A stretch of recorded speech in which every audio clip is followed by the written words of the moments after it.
talkSPORT Sports Update, powered by the Nissan Van Range. Commercial vehicles that go the distance for your business. Search Nissan Vans or head to your local Nissan Van Centre.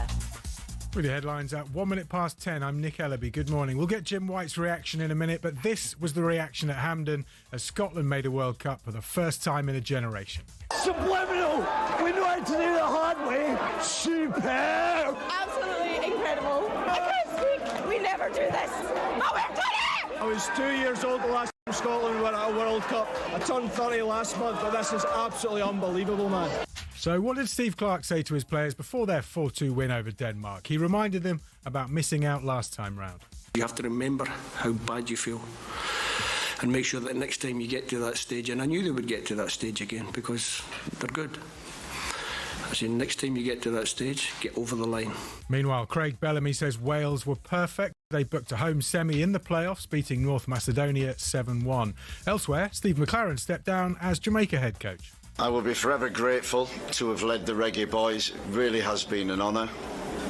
Respect and one love to you all. Jamaica missed out, but Curaçao become the smallest nation to ever qualify for a World Cup with a population of just 155,000. And out in Perth, it looks like England are going for an all-out pace attack for the first Ashes test. Mark Wood and Jofra Archer are in the 12-man squad. 7 of them have never played a test down under. Gus Atkinson says that means no scars. We've obviously got a lot of players who have played a lot, like Bruty and Stokesy and stuff, so you know we can speak to them if needed, but no, I do think it's a good thing that a few of us are coming in with not too much experience here. For all your Ashes content, subscribe to talkSPORT's cricket YouTube channel and the following on podcast feed. talkSPORT News. The NHS has failed to cut waiting times as promised in its recovery plan, despite billions of pounds in investment, and the UK is not prepared to defend itself from a military attack. There's more from the news team at past. talkSPORT weather with QuickFit, your go-to destination for quality tyres from great brands like Continental. Visit your local centre or quickfit.com and book today. Rain and some hill snow clearing southwestwards through the morning. Dry and brighter later with sunny spells. Frequent wintry showers in areas exposed to the cold northerly wind and heavy snow in places.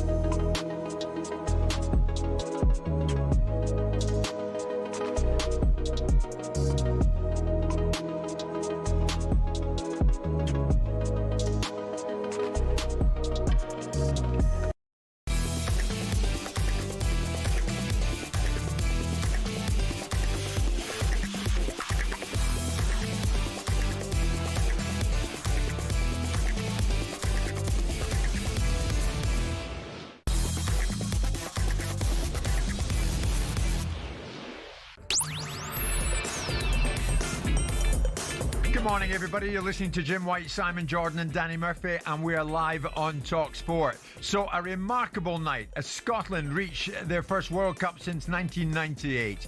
Have there been many better nights as a Scotland fan? Does this need to be the start of the World Cup story and not the end of it?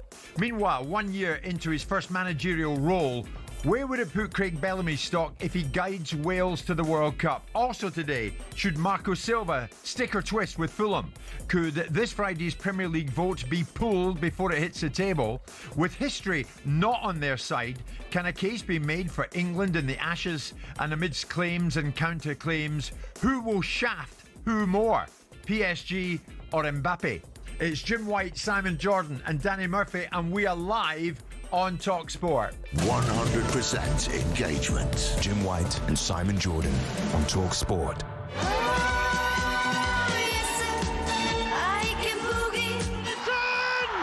Scotland are going to the World Cup finals. Kenny McLean has launched the ball over the head of Kasper Schmeichel. 50,000 inside Hampden go crazy, and Scotland have done it for the first time since 1998. Scotland 4, Denmark 2. Hampden can hardly believe it, but what a night this is for Scotland. What a night it was, and Scotland are heading to the US of A. As usual with Scotland, they did it the hard way, but they are there. So, looking forward to it immensely. I was there Mexico 86. I was there France 98. The last time Scotland were at a World Cup finals. And this shirt will be worn with pride. If you're watching on YouTube, Chromecast, Android, Google, even Prime Video, wherever you want to watch me, I'm sitting here wearing it. And I'm wearing it for Edward Longshanks, a.k.a. Simon Jordan, and my great friend, Danny Murphy. Danny, what did you make of that? I thoroughly enjoyed it. It was amazing game of football where you had every emotion, brilliant quality. Yeah. And you can't help but feel pleased for them. You know, so many of those lads we watch every week, and well, you want to get behind them. I mean, Denmark will probably go through in the playoffs anyway because they're a decent side. And Scotland were up against it. Denmark played well for the majority of it. Yeah. But the drama, the goals, everything about it, and the fans' elation. And then this morning you see all the videos of the pubs and the people in their houses, and all. It's great to see. Yeah. I was pleased for you, Jim, as well, of course. Thank you, Danny. Thank you very much indeed. I'm delighted. Martin Keown, thank you for the text you were sending me last night as well. Thrilled for Scotland. Now, this is a bit we're going to enjoy, is it not? And before I speak to the man on my left, who I'm on talkSPORT with every morning, I messaged him last night. I thought, what do you make of that? And I got a thumbs up emoji. That was it. That was it. He couldn't bring himself to write me a word. Simon, good morning. Morning. Good morning, good morning. They did it the hard way, but they've done it. Absolutely. Fantastic. I mean, I'm very pleased with Steve Clarke. You know, sometimes he has to let his face know that he's enjoyed something. But notwithstanding that, that it's a great result. It's a great result for Scotland. And for me, it's really great because obviously we go to a tournament. Last time we went to a tournament was in Germany. Yes. We go to America. We're going to be out there for a month. And I get this wonderful opportunity to relive that June 23rd moments against Hungary in the 90th minute and 10 minutes to go, where the last vestige of hope for Scotland to stay in a tournament was extinguished. Well, that's and the right. desperation and the little balloon that was you came crashing back down. It did to earth. indeed. And you very kindly filmed me as I went through every emotion. I went through every emotion last night, as every Scot listening this morning no doubt did as well. Danny's absolutely right. Highs and lows in every way. I was lying in my bed at 3-2. I thought, that's it. Tierney's done it. He's done it. And then I fell out of my bed when Kenny McLean did what he did. I was almost suffering from incontinence. It was an incredible moment. Again. For everybody in the old folks' home, no, it was an incredible moment. Falling out that top bunk in the dorm you live in would have been absolutely wouldn't it? A moment I will never ever forget. And well done to Steve Clarke. I like that as well, Simon. Mentioning Steve Clarke, he never really gets animated in any way. And Steve, He was emotional though, wasn't he? In the press conference afterwards, he was emotional. And the commentary leading up to the fourth goal was fabulous as well. They get iconic moments in commentary, don't you? Yeah, I think also as well, listening to the players after I watched a few of the interviews, they all alluded to his chat to them before, which doesn't always happen. You know, managers try and be inspirational, but they all seem to have remembered it, which was obviously a good one. Sure. I actually got to interview him once. I was part of a panel at Fulham years ago when they interviewed some managers, and God knows why I was on the panel, but anyway, I was. Of course you were. And he's actually got a lot about him. He's quite a funny guy. He just facially, externally, doesn't look like he's particularly warm and full of character. He's got a great sense of humour. He has, and a very dry sense of humour. And of course, he knows the game inside out, Dan. We shouldn't forget. And you'll remember, Simon, he began his career, I think it was with St Mirren, and then ended up playing 300 plus games for Chelsea down here. So he knows his way around. Of that, there is no doubt. And of course, post-match, well, knowing that he knew we were there, he was thrilled. Yeah, tonight it feels pretty special. Do you want me to go through the boring one and say, this? No, this is the best feeling. This is the best feeling. I've waited a long time. I've spoken to you before about how much I want to go to a World Cup with my country. I had the chance as a player. It passed me by for various reasons. We had the chance against Ukraine. It passed us by. And suddenly you start to think, might be the last one, might be the last chance. But it's not. We're there. So yeah. Fantastic moment. I feel great. I'm going to enjoy myself tonight and tomorrow night and the night after that. It's actually great because I've now got 3 months where I can just enjoy myself.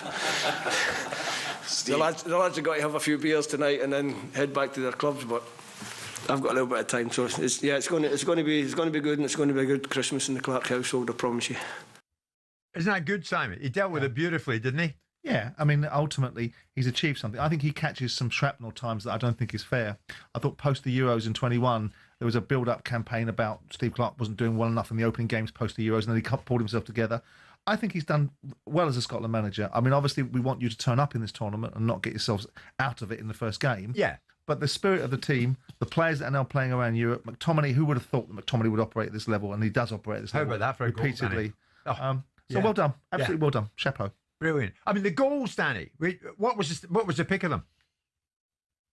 Well, the McTominay one's the hardest, technically, because it takes such wonderful athleticism and timing. Yeah. And to even try it, really, was a ridiculous goal. Yeah. That was the best one. But Tierney's, at 2-2 when you think they've thrown it away and messed it up, to compose himself after just coming on the pitch, to be able to, score that goal from where he was, really technically good finish, really clever. He didn't slash at it, he just timed it beautifully. But it doesn't really matter which. The last goal was an icing on the cake because Schmeichel was halfway at the pitch, and I would never have tried that, by the way.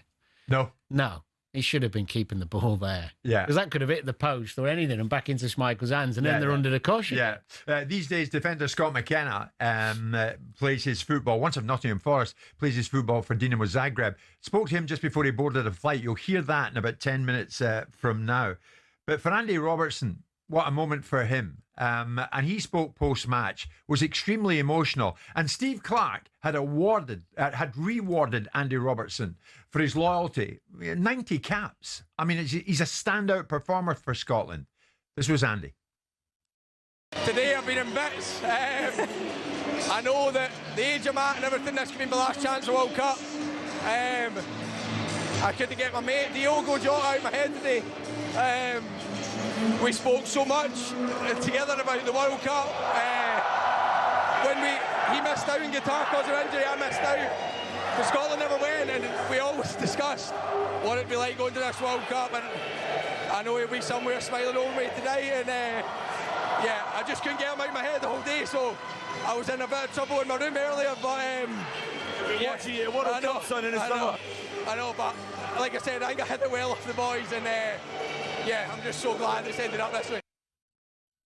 Andy Robertson reflecting on the conversations he'd had previously with Diogo Jota at Liverpool about Portugal getting to the World Cup finals and Scotland getting to the World Cup finals. We forget, Danny, that you guys, different nationalities, you talk about everything in a dressing room and a training ground environment, and Andy gave us an example of that with Diogo. Well, they were together for years, weren't they? And they got on brilliantly. I know they were close mates. So it was a nice touch for him to share that actually that's what happened in the day. I know it's when you've won and it all comes out, the emotion, but he could have kept that to himself. I think it was a nice thing to express and share with everyone. Yeah. Robertson's been amazing, really. He's back in the team now for Liverpool for a reason, because they know how reliable he is and, what a leader he is. He's in the conversation for Liverpool's best ever left back. That's how good he's been. Really? Yeah. Really? If you have I've had this conversation with quite a few Liverpool fans. When you think of Liverpool... Best ever? One of. Yeah. Yeah, there's arguments for one or two others, of course, Alan Kennedy, of course, yeah. But in terms of longevity, consistency, the things he's won, okay, he's not won as many as people back when Liverpool win every year, but he's still been part of a really successful era and made that position his own for years. Yes. Well, he thought, I think he was going to be nudged sideways when Kerkez arrived. But now he's making the position his own again. Yeah. Yeah. And that's credit to him as well, because keeping his head, we haven't heard him whinge, moan. Yeah. We haven't seen his body language bad if he's ever called upon. Exactly. He's a great example. He's a brilliant footballer. Well, Danny, I'm delighted that you're enjoying the experience this morning. Simon, tongue-in-cheek, of course, and why not? You're enjoying it too. But just for you, let's get a whole bunch of Scots on, because they did it the hard way, but they're there. Now, let's hear from you this morning. Have there been many better nights as a Scotland fan? No. Where does it rank? Does that rank as your best? I mean, I remember when Joe Jordan headed the ball in the back of the net to get us to the World Cup finals in West Germany in 1974. And of course, there was that moment at Anfield when we qualified there for Argentina. We know what happened there. We had an open-top bus parade as we left Scotland, and then it didn't quite go to plan over in Argentina. And then there have been other experiences, of course. We couldn't do it in Mexico in 86. We got to France 98, but that ended in disappointment as well. What is it going to be like out there in the US of A? Have you got big expectations? But have there been many better nights as a Scotland fan than that last night? Or was that the best? Give us a shout. 03717 223344 810 89. Okay.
Scotland made it.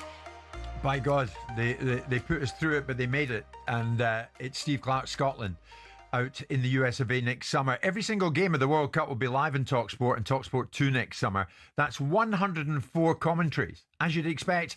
And we'll have the main draw live on Friday, December the 5th from Washington, D.C. talkSPORT Drive with Andy Goldstein, Darren Bent will bring you a week of live shows from New York to Washington as they build up to that draw. England, of course, have been there for some time. Scotland got there last night. We'll see who joins them as well when we talk about the playoffs very shortly. Danny's alongside Simon, of course he is, being Wednesday morning this morning, and we're asking you to call in because obviously in view of how they did it last night, does it go down as one of your greatest ever experiences? If you're at Hampden or watching it, wherever you watched it, listening to it, wherever you listened it from, was it one of the great experiences as a Scotland fan? 03717 2233 44. John, good morning. How are you this morning? Morning, Jim. I am fantastic, thank you. What an amazing night last night. Wasn't it just? What did you think when Dorgu equalised? Did you think, oh, that's it? To a certain extent, because it's happened so often before, hasn't it? But what I really wanted to tell you was back in 2017, when Gordon Strachan had just been sacked because we just failed to get to the World Cup, I called in. I spoke to you. Danny Murphy was on the call as well. And we talked about what this Scotland team needed to do if they were going to ever qualify for a World Cup again.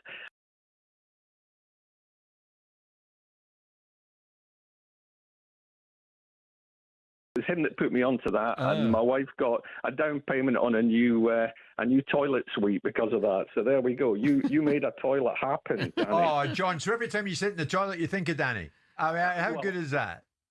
Well, there you go. Absolutely. Anyway, in that call, I'm very pleased to say that I said what we really needed to do was I was proud of all the campaigners who'd been in that Scotland team for a long time, who'd tried their hearts out, but they just hadn't quite got enough in the tank to get us to a World Cup. And what we needed to do, and if you can look back in your archives, you'll hear I said we need to get Scott McTominay in the team. He's just coming through at Man United. We need to get John McGinn in the team. He's tearing things up for Hibs at the time in the SPFL. You need to get Kieran Tierney in the side. He's the great young new player at Celtic. I said we've got a load of young players coming through, and we need to trust them, give them the experience, and they might not do it the first time, they might not do it the second time, but get them in the team, and eventually we will do it. And lo and behold, Danny, you gave the voucher to the right person because those three guys came up absolute trumps last night. What a match! What three players that, to me, maybe not Kieran so much. He's not managed to be in the team so much because of injuries, bless him. But Scott McTominay and John McGinn are the absolute heart and soul of that team, and they have done a brilliant job of getting us over the line. John, what a call. Danny, what would you want to say to John this morning? Well, I'd agree with him. I think when you are a supporter of any team internationally or club side, that you want players who you can respond to, and be galvanised by. When you look at the way McTominay and McGinn, they're different players, but they never ever give anything less than 100%, and they're the type of players you deserve some credit and deserve some reward for their endeavour. Because even when their chips are down, I remember McTominay at United. Sure, he was arguably one of their better players during. Well, sliding doors moments as players was McTominay's leaving Manchester United. Was that ironically the best thing that's happened to him and for Scotland? Well, yeah, because he's progressed, hasn't he? Yeah, he's gone somewhere new, not only a new team, new country, and been absolutely outstanding for them. Played under a manager who's given him the platform and the role and the players around him to get the best out of him. And for Scotland, you could tell even last night, Scotland were brilliant. They didn't play that well. But he's got this aura about him now, this presence. I mean, he's a tall, athletic boy. Oh, yeah. He looks fit as a fiddle. Yeah. John, are you going to go next summer? Well, I don't know if I can. See, and this is the other thing that's so important about this. England fans are so used to qualifying for World Cups. If they didn't qualify, they'd go mental because it just happens again and again. But for Scotland fans, just qualifying, just get it. That was our World Cup final last night. We'll go to the finals. Who knows? We might get a good draw. We might get through the second round for the first time. But we're not going to be anywhere near the final. We're not going to be anywhere near the semi. So, John, before you leave us, is it just enough for you, Scotland, getting there? It is. I want us to give it a go when we get there. I don't want us to be as defensive as we were in the European Championships, and hopefully the manager has learnt from that. I think we didn't really give it a go like we should have done. But, we saw last night what happens when Scotland, maybe not actually the best team in the park, but when they give it a go and they give their all, they can do special things on one-off nights. So let's hope we can have one or two of those in the World Cup itself. Brilliant. But last night was it for all of us, and it makes John, a huge... we've waited 8 years for you to come back in the blower, mate. Terrific. Thank you so much for the call. Malcolm's a huge Scotland fan. Malcolm, where does it rank for you? Oh, thanks, pal. Thanks for having me on. No problem. What did you think of it then? I thought it was a cracking night to be a Scotland fan, but I've got a special message for Simon. Go on. Simon, who 95% of the time I listen to Simon, I sit and nod my head. The other 5% I don't. However, if you remember, Simon, I was living in Stockport at the time, and England were playing. They played USA, and they drew one each. Mm. And the boy Green, where the ball referees, and I'm sure it was Tony Gale. If it wasn't Tony Gale, I do apologise. But what he said was, do you know what? Listen, boys, put your chins up. We've got a point on the board. We're playing Algeria. And do you know what he said, Simon? And I nearly drove off the road. Let's face it, we'll be Algeria. And you didn't. It was nothing each. So are you just displaying you've got a good memory this morning, Malcolm? Aye, and you got through. I think you beat Slovenia or Slovakia. I think a Wayne Rooney goal got you through.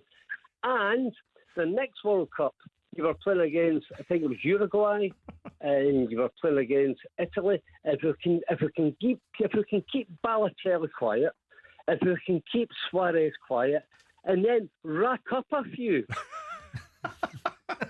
That was Brazil, wasn't it, where we went out in the first... What are you building up to here, Malcolm? What I'm saying is that England will never, ever, ever win another World Cup. You won the World Cup 1966. You played 6 games. and you didn't kick a ball outside your national stadium.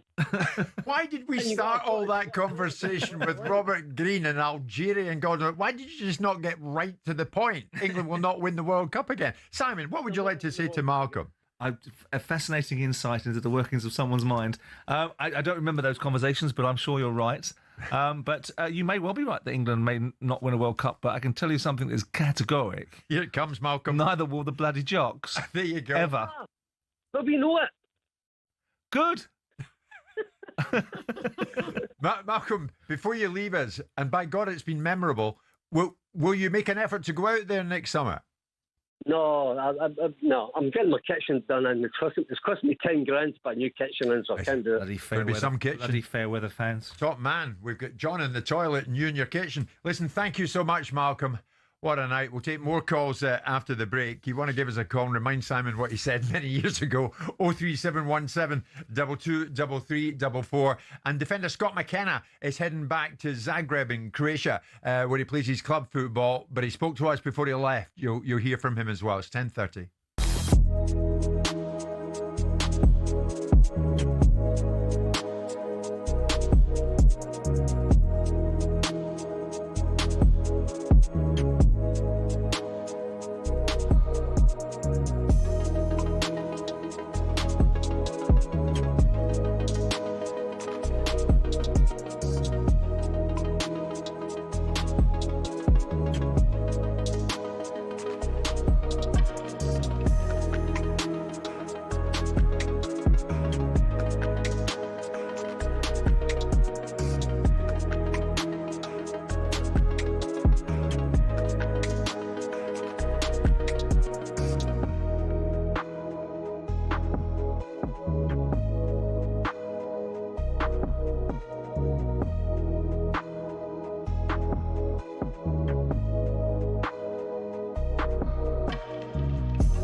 Good morning, Scotland. Subliminal.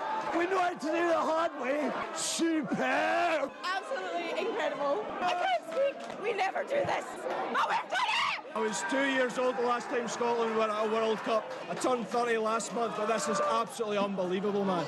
Scotland topped the group with that remarkable 4-2 win over Denmark, and captain Andy Robertson says his mate Diogo Jota was on his mind. As soon as I woke up, I just couldn't get him out of my head. I couldn't get him out of my head all day. I think I hid it well from the lads probably, but being in their room, all I could think about was him, and I know he'll have a smile on his face wherever he is, and hopefully he'll have a smile in the summer when hopefully I get to represent my country at the World Cup. Before the game, Steve Clarke reminded his players about missing out on the last World Cup in a playoff. You have to remember how bad you feel and make sure that next time you get to that stage, and I knew they would get to that stage again because they're good. I said, next time you get to that stage, get over the line.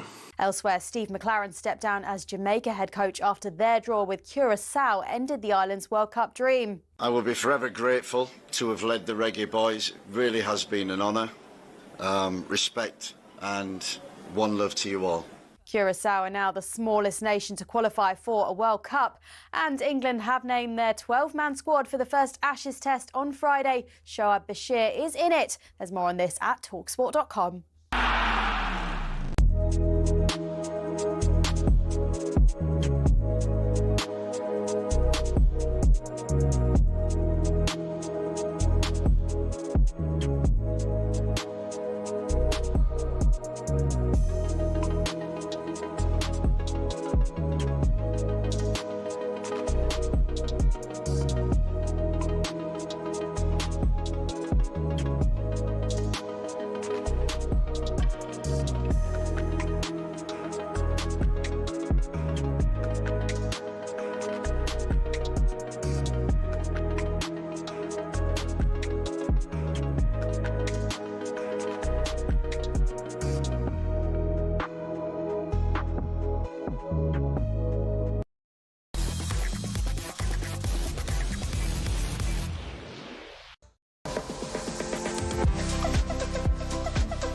If you're going to wear it, you may as well wear it and wear it well. The Scotland shirt being worn by me very proudly this morning, as Scotland did it last night, as only Scotland can do.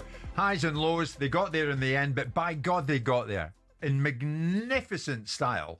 And now they're heading to the US of A next summer. Simon looking on lovingly, longingly. The shirt looks like it's held together by Preparation H. Let me just ask you this, and we're going to hear from Scott McKenna in a moment. Danny's alongside Simon. Simon, amidst the wave of ambivalence and anti-Scottish sentiment, Wasn't any. Are there any non-Scots, a.k.a. Edward Longshanks, who might even admit this morning, oh, fair play. Yeah, fair play. More than fair play. You deserve this. Of course, well, you deserve it because you qualified. And ultimately, I said yesterday that I felt that you would. You have the Danes at home. You drew away with them. It's upon you now. It's in your hands. The atmosphere, the squad of players is good enough to get a result against a relatively average Danish side. So you did the job. No one is not begrudging. No one wishes Scotland to do badly. It's the endless tirade of nonsense from you Scots that we have to resist. Specifically, people like you that sit in studios before the European Championships. I'll repeat it again and say it'll be my worst day if England win this tournament. Those are the things that create a reaction. Those are the sort of things that create a reaction from me and Danny when we say England's under-21s will beat your national side, because we get fed up of the poking and prodding and goading. I notice with interest you're trying to include Danny in this part of the conversation. He can speak for himself. Danny's got dignity and doesn't get involved in chat like that. It's just you. Danny was the one that said England's under-21s would beat your national side. But didn't you? I? Yes, you did. I joined on and said that's a good point, Dan. I concur with that. Not the Danny Murphy I know. But you would concede that the endless playing of It's Coming Home drives people like me and my fellow Scots nuts. Indeed. I think it drives a lot of English fans nuts. I think most people wish that we wouldn't do it. And every time I've spent the time in the company of anybody of any significance in football, they all say to me, for God's sake, stop playing that national anthem. Yeah. Oh, sorry, not the national anthem. Stop playing that bloody song from the Freudian slip, wasn't it? Yeah, absolutely. Talking about national anthems, I do have to say the Flower of Scotland before the game. Oh, stirring. It's unbelievable. Absolutely. I'll give you a rendition before we go today. Just in the passing, Andy, Scotland fan, how are you feeling this morning? Good morning. Mixed emotions, Jim. That roller coaster last night was something else. It really was. I was there with my son. He's 28. He was 10 months old when Scotland last qualified for the World Cup. Like you, I was in for the Brazil game in France. Yeah. And we've been waiting this long to get to another World Cup. I went to Germany last year with my son for the Euros. We played crap. But what an experience and a memory. For me, it's about memories. And, we will be going to the USA, Canada, Mexico. Wherever we go, we're going. And whatever happens there, we will have more memories. It was just something awesome. The crowd were immense. I thought that Scotland were outplayed for 70% of the game. But when it mattered, it happened. And that's what it was all about. Oh, Andy, what a great call. Enjoy it next summer. You never know. You might bump into old Longshanks and myself. You never know. Thank you so much for that. Colin's a big Celtic and Scotland fan. What does it mean to you, Colin? Oh, Jim, I go back to the late 60s. My first game was Austria. I went to the qualifier when we qualified in 73. Joe Jordan scoring the winner. Yeah. I was there before the 86 World Cup, the 90 World Cup, when we beat France in 2-0. So I've been to a lot of games. Last night, the Tartan Army set the scene. The rendition is Danny stole my thunder there. Danny, you need to cut out because you're no Scottish. I should be saying this. You're right, but Danny, the rendition of Flower of Scotland. So the privilege of going to Murrayfield and hearing the rugby fans, the Scottish rugby fans singing it, and it was amazing. Last night, crikey, I was crying. Just unbelievable. Because, look, I live in Cheshire now. I've been involved in football all my life. I run a big football club down here, chairman of a club called Puddington in Sandyway. Sometimes you get a wee bit of banter, a wee bit of stick. But last night, they dug it out because it's all about the fighting spirit of the Scots, and people don't realise it. We're not blessed, we're not delusional. We don't have endless pots of money like they do down here. To pull out 4 goals like that, show me four better goals anywhere in world football, and they've got to be 7-star, never mind 5-star. Steve Clark, what a guy, the patience, taking the flak, the players taking the flak. Kieran Tierney, bit player for Celtic, bit player for Scotland. What a total professional. No dummy rattles out the pram. Yeah. And when he comes on and he scores a goal like that, well, I haven't slept all night. Colin, I can still hear the emotion. I can still hear the emotion in your voice, mate. Incredible. Yeah. Jim, I've been through the ringer like a lot of supporters. You know, with Celtic, Celts for Change, I was part of Celts for Change in 93. So Scotland and Celtic, we've seen the good times, the bad times. This is just amazing. This is a level you dream at because money has split football apart. And this has just brought us back onto another level. Brilliant, Colin. Where are you from originally?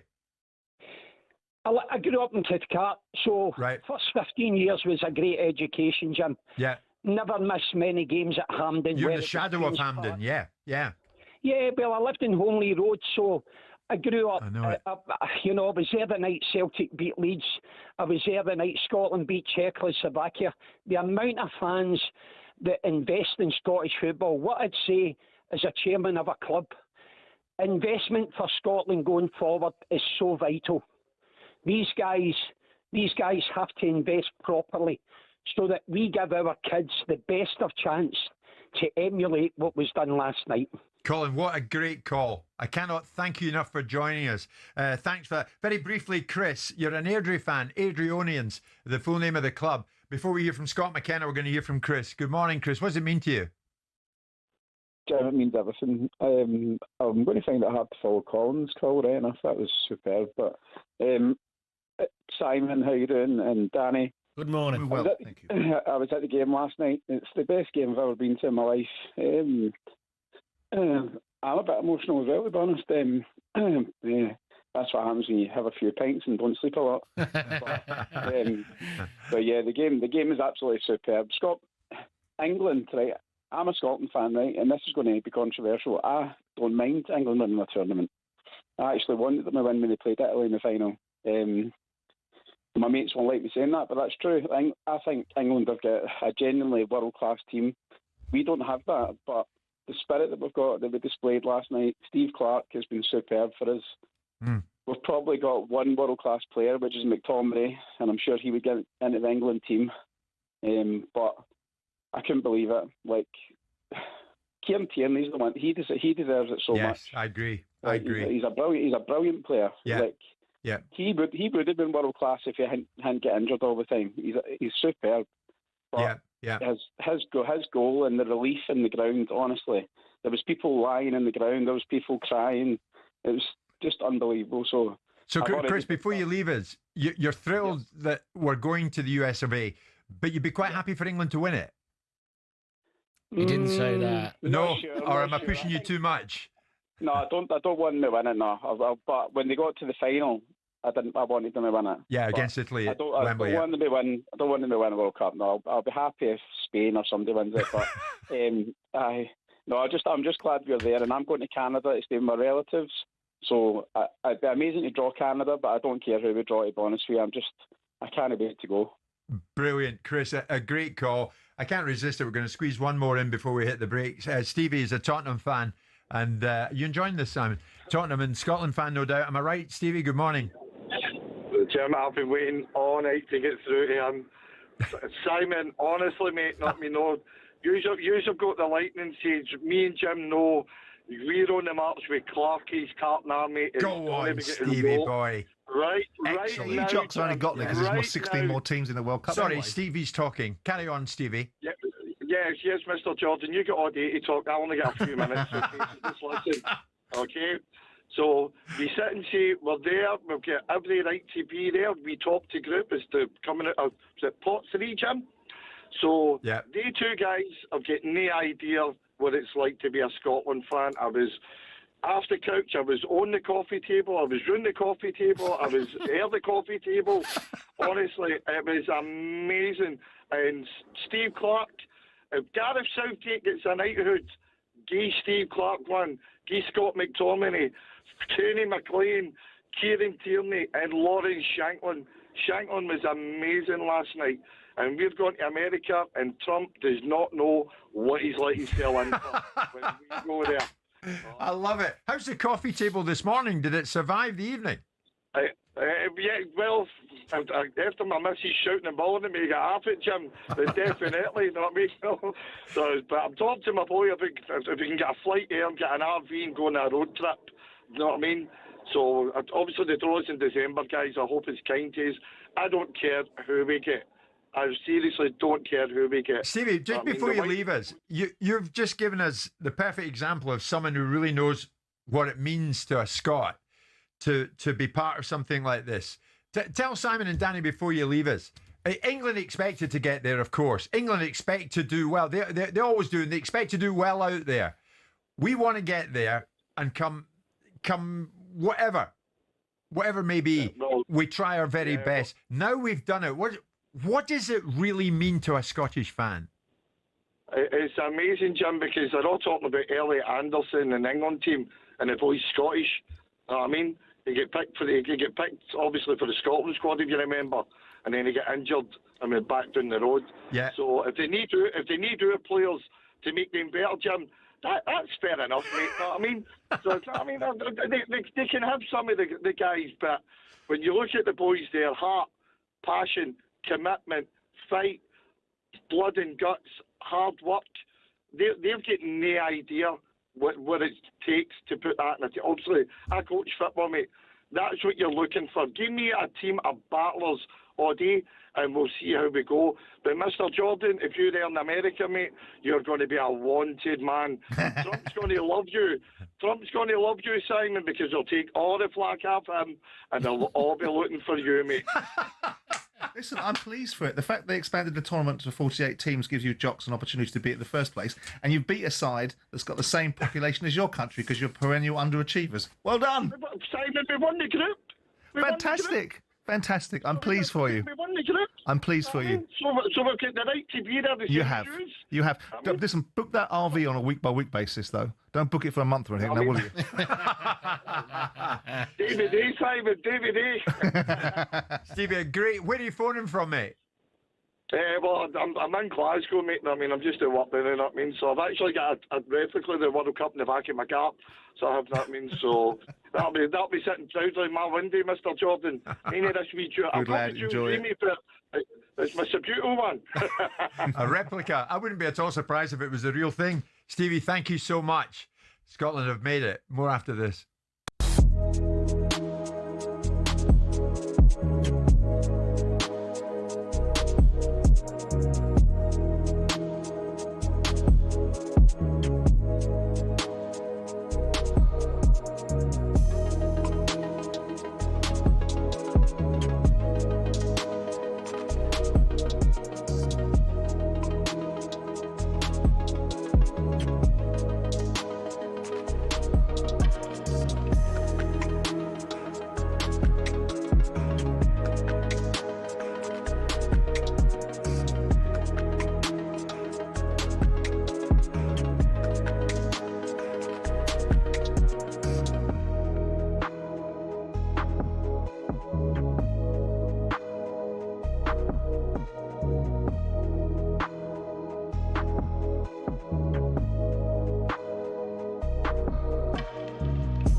Correct me if I'm wrong. I'm just saying to Simon now, who's quite quiet this morning, and Danny.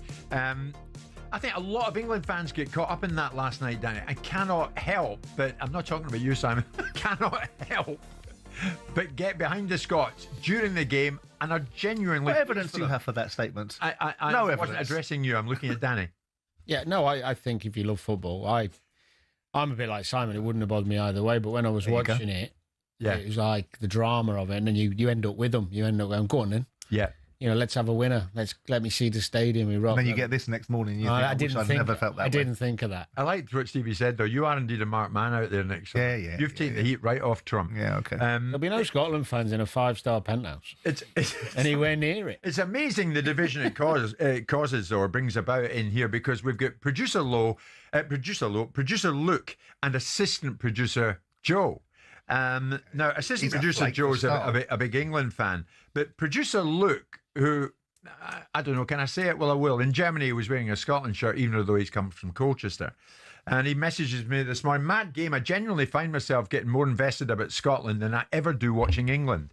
Fabulous 90 minutes. Simon's bound to be ambivalent today, Jim. What is that about? How do you like that, assistant producer Joe? Luke is the most cynical person on the planet. He could turn the Thames into urine in terms of the cynicism that he exudes, and all of a sudden now he's invested in the Scottish team. I think he'd been on the sauce. What a last night. I think he was on the sauce. Luke, we'll take you any day, and twice on a Sunday. Thanks. It's because he drinks Scotch, isn't it? That's what it is. So the Scots are getting used to the idea now that it's back to their clubs, wherever they play their club football, and they're heading on out. Scott McKenna is one of them. He was one of the heroes of last night.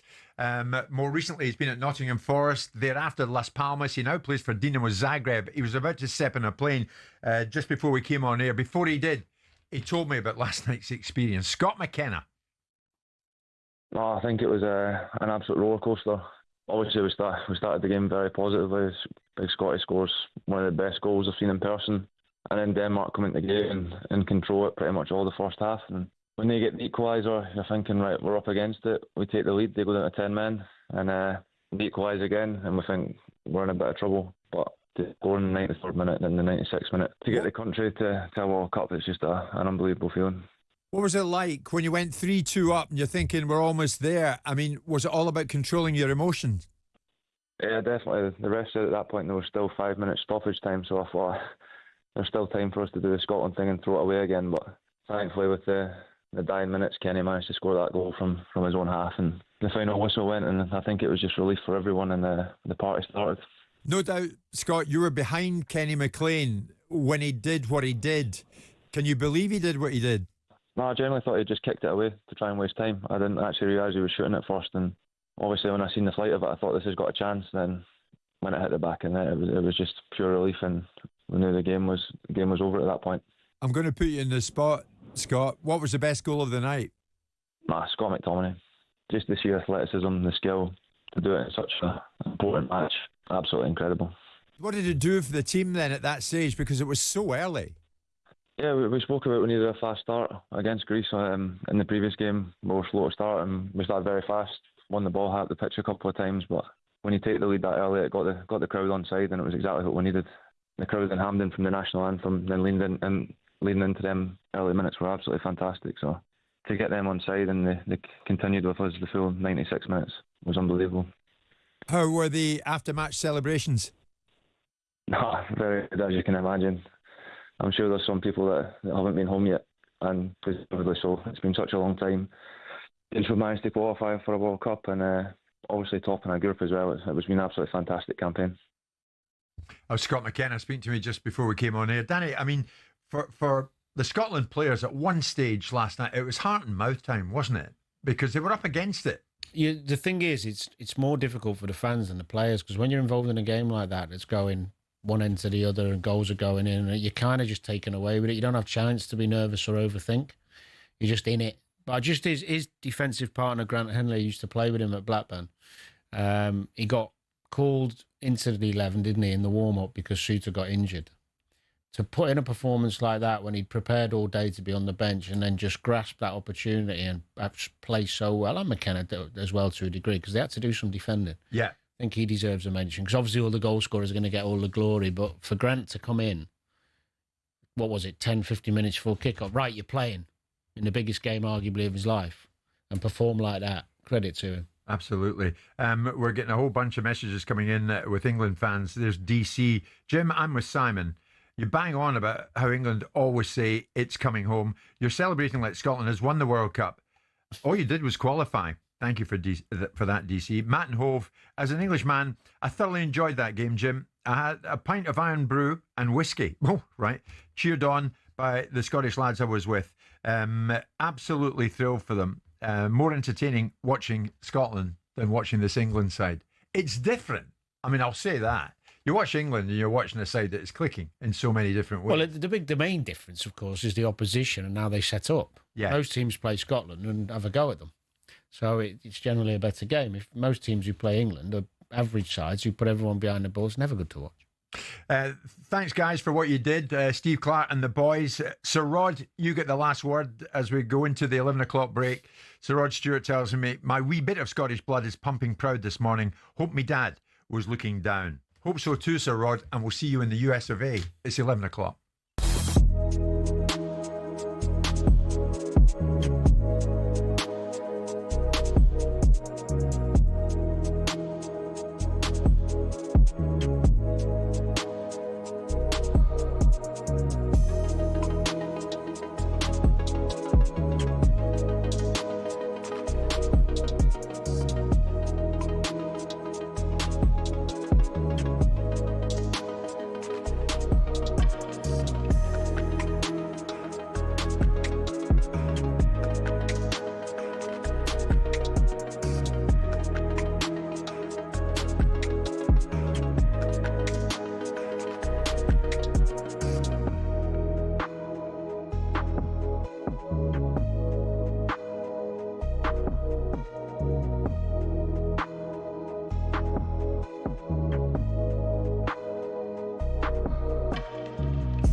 talkSPORT Sports Update, powered by the Nissan Van Range.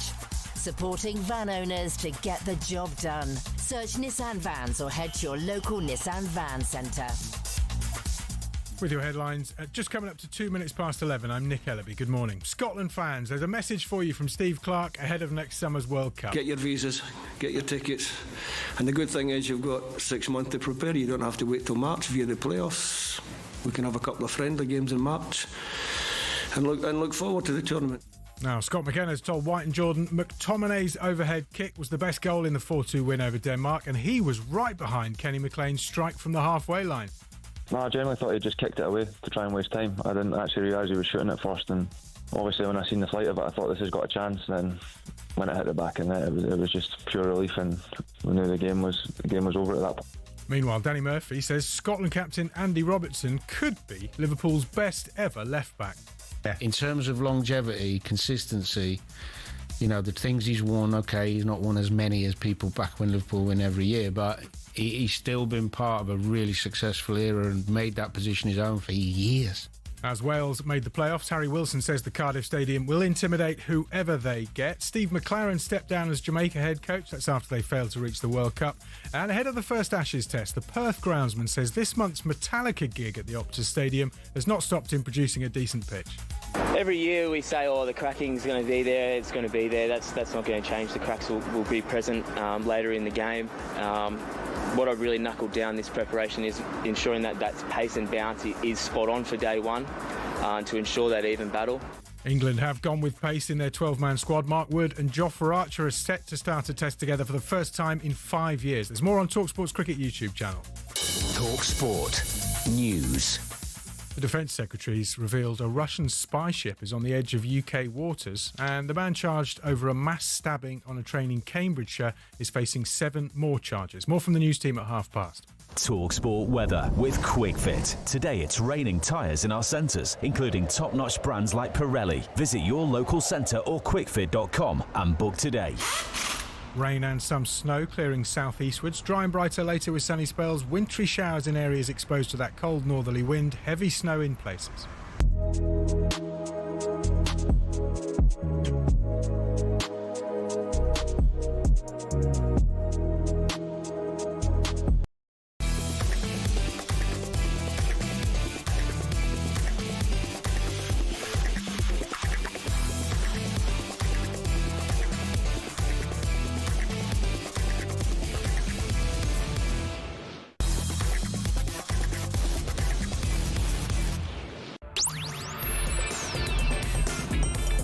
Good morning, everybody. It is Wednesday morning, Wednesday, November the 19th, the morning after the night before. And if you're a Scot, what a night that was. Anyway, we're not going to bore you to death. Scotland have got there, and we're thrilled about that. So many other stories surrounding the World Cup. And, of course, the draw for the playoffs, which is about to be upon us. It takes place 12 noon tomorrow. We're going to get to that in a second. And tomorrow, of course, we will talk more boxing. So much boxing news at this particular time, Simon. We're going to be hearing from Lewis Crocker tomorrow, Simon, the IBF welterweight champion. Nice lad. Who wants to be included in any conversation as to what Conor Benn may or may not do next. Well, I mean, Conor Benn should be fortunate to be considered in a conversation with Lewis Crocker, because Lewis Crocker is the IBF welterweight champion of the world, and Conor Benn has just beaten the washed-up Chris Eubank. So I think ultimately everyone knows that Conor's the money in the room for various reasons. Yeah. But Lewis Crocker is a bona fide world champion. Yeah. Other headline stories to come out after a night of many stories. The Welsh hammered North Macedonia. Well done to Wales, 7-1. And they secured second spot and home advantage in the playoff semi-finals. Now, we're going to get to the structure of the draw tomorrow and who may meet who. But this was Craig Bellamy on what was virtually a perfect night. I think it was as close as to perfect as we've got. Even when it was, we were 2 up and they scored, and they have that. They have moments, they have a forward, and they have Almas, they have Bardi. Almas is at Napoli. We know their threat. But I just felt it wasn't going to be enough for them. I just felt we were really there. And I felt that before the game. I said to the players, if we do this right with their habits compared to what we're able to do, we need to suck them out and then hit the runs.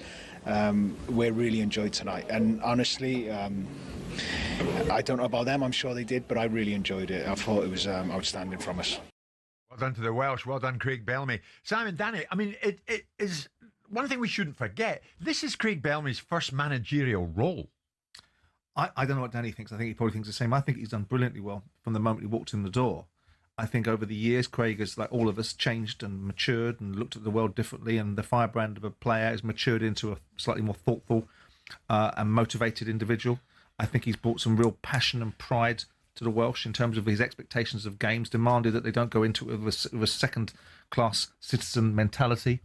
And he's gotten the outcomes in certain games. He doesn't have a team built around stars that have carried Wales in previous instances, which Chris Coleman got the benefit of when Aaron Ramsey was in his pomp, and of course Gareth Bale. This guy has a different makeup.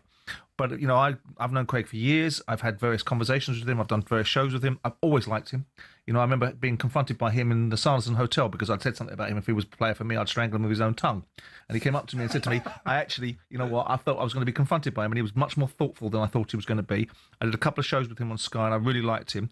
And I've liked him since then. I've watched his career, and I've watched him mature under various management opportunities. He had challenges, I think it was at Cardiff, where there were some issues around his attitude towards younger players that either was or wasn't right. And then he obviously landed with Vincent Kompany at Burnley. And now he's got this job. And I think since the moment he's walked in the door, I think he's been brilliant. And I think that result yesterday, irrespective of whether they've got to go into the playoffs, to thump North Macedonia 7-1 in a meaningful game is no mean feat, which means he obviously had the attention of the players and the team forward focusing. I think he's done brilliantly well, Dan, don't you? Yeah, I mean, you said a lot. I won't repeat it. But I think the most refreshing thing about him is his perspective. When he talks, he has evolved from the player I used to play against, let's say that. What was you like when you played against him? Oh, angry at the world.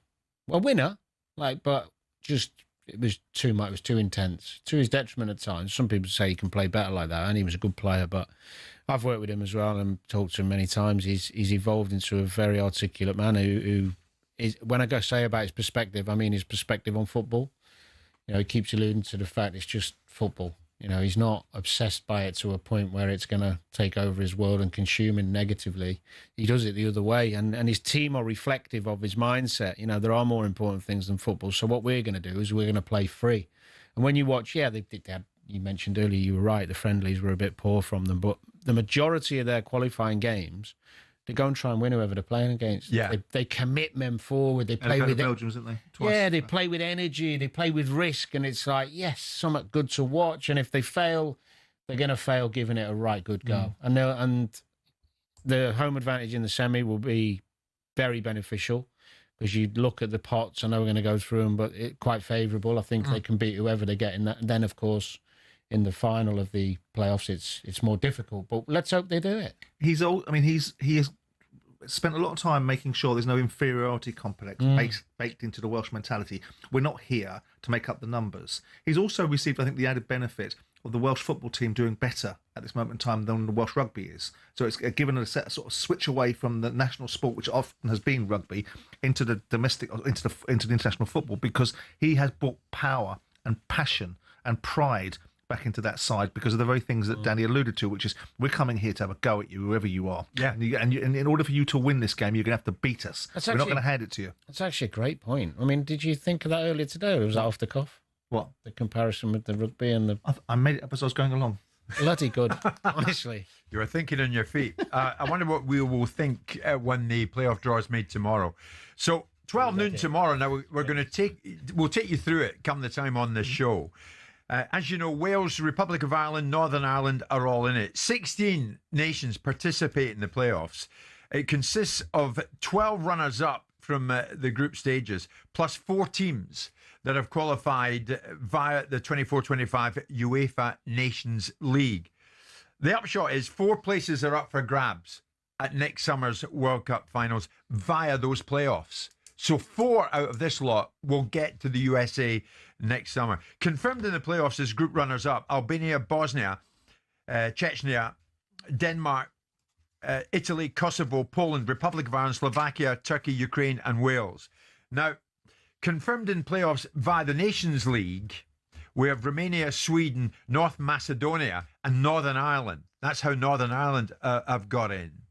So the pots are as follows. In pot 1, Italy, Ukraine, Turkey, Denmark. Pot 2, the Welsh, Slovakia, Poland, Czech Republic. Pot 3, Kosovo, the Republic of Ireland, Bosnia, Herzegovina and Albania. Pot 4, Romania, Northern Ireland, Sweden, North Macedonia. Now this is really essentially what you need to know as you're listening to Draw Tomorrow. Wales will play a semi-final tie at home against one team from pot 3. Kosovo, Bosnia, Albania or the Republic of Ireland. The Republic of Ireland will face an away semi-final against one team from pot 2, either Poland, Wales, Czech Republic or Slovakia. Northern Ireland, from your point of view, you will face an away semi-final against one team from pot 1. Italy, Ukraine, Turkey, Denmark. So arguably, Simon, out of that, Northern Ireland would face the toughest task, the way I'm looking at it. Yeah, that's right, yeah. Because they'll go away from home and they will play one of Italy, Ukraine, Turkey or Denmark. Hopefully they'll get Italy. But, I mean, well, that's right. Because they're bloody poor, aren't they? At the moment, they are. Do you fancy Wales, Danny, to get there? Yeah, I mean, the hardest one looking at... I mean, Bosnia have got a few good players. You'd fancy Wales at home against Kosovo and Republic of Ireland. Well, I would. And probably... Albania are decent. There's some really good players. That'd be a toughie. But I'd still fancy Wales at home. Yeah. You got to think with the momentum the Republic of Ireland have suddenly acquired for themselves. They'll face an away semi-final against one team from pot 2. So they'll be away to one of Poland, Wales, Czech Republic, Slovakia. There's a chance. There's a chance there, isn't there? there? Tough games, though. Tough games. You need in a one-off game like that, you need things to go your way. It can be a refereeing decision. It can be a wonder strike, little things. Yeah. But yeah, Wales at home with the fans behind them and the amount of attacking players they've got, you'd fancy them to get to the final. Do you like the setup, Simon? The construct of this? I mean, it creates more jeopardy, doesn't it? I guess so. I mean, I'm not sure that I'm hugely invested in playoffs. I mean, I was domestically, obviously, because my team got promoted via them. But in international tournaments, I think the qualifiers should be the qualifiers and you should qualify. But I guess with broadcasting opportunities, the revenue that get generated from it, and also, I guess, the second bite of the cherry for less nations, it creates the intrigue. I think also the bigger thing, Si, what it does with the Nations League is it makes those games where it used to be these constant cycle of friendlies, it makes those games relevant in the Nations League because the teams are fighting to get this luxury. Do you think they're in the... Yes, exactly. Does it load up more expectation, though, Danny? Yeah. Yeah. But that's what you want. But do you genuinely think that in the psyche of lesser than sides that the Nations League invokes that sort of feeling in them that they might get some opportunity as a result of being in the Nations League? It's almost like getting into UEFA competitions but being part of the fair play teams. Yeah, a little bit. That sort of value to it. That's why I think it's a little bit demeaning. I think the runners-up should play the runners-up, whatever the terminologies are, from the qualifiers and not have some sort of appendage, some cankersaw bolted on from the European nations. But it's the way football's going, and it's now we've got this extra European trophy in club football. I mean, it's a nonsense, but it's become... Agreed. Yeah. Agreed. What happened before you came on the air this morning? Did you swallow the thesaurus? It's sparkling form, Mr. Jordan. The draw takes place itself tomorrow at 12 noon. By which time we will have talked boxing at that stage. We'll be obviously putting the focus on much of the boxing news, as we always do on a Thursday. But the draw is such that we're going to give it our full attention. Why wouldn't we? We'll take you through it on the show again tomorrow. We'll explain who might meet who. And then when it comes to it, we'll get all the immediate reaction. Wales, Republic of Ireland and Northern Ireland, all in it. And we wish them well.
on talkSPORT with Keep Britain Tidy. No ifs, no buts. If you smoke, bin your butts.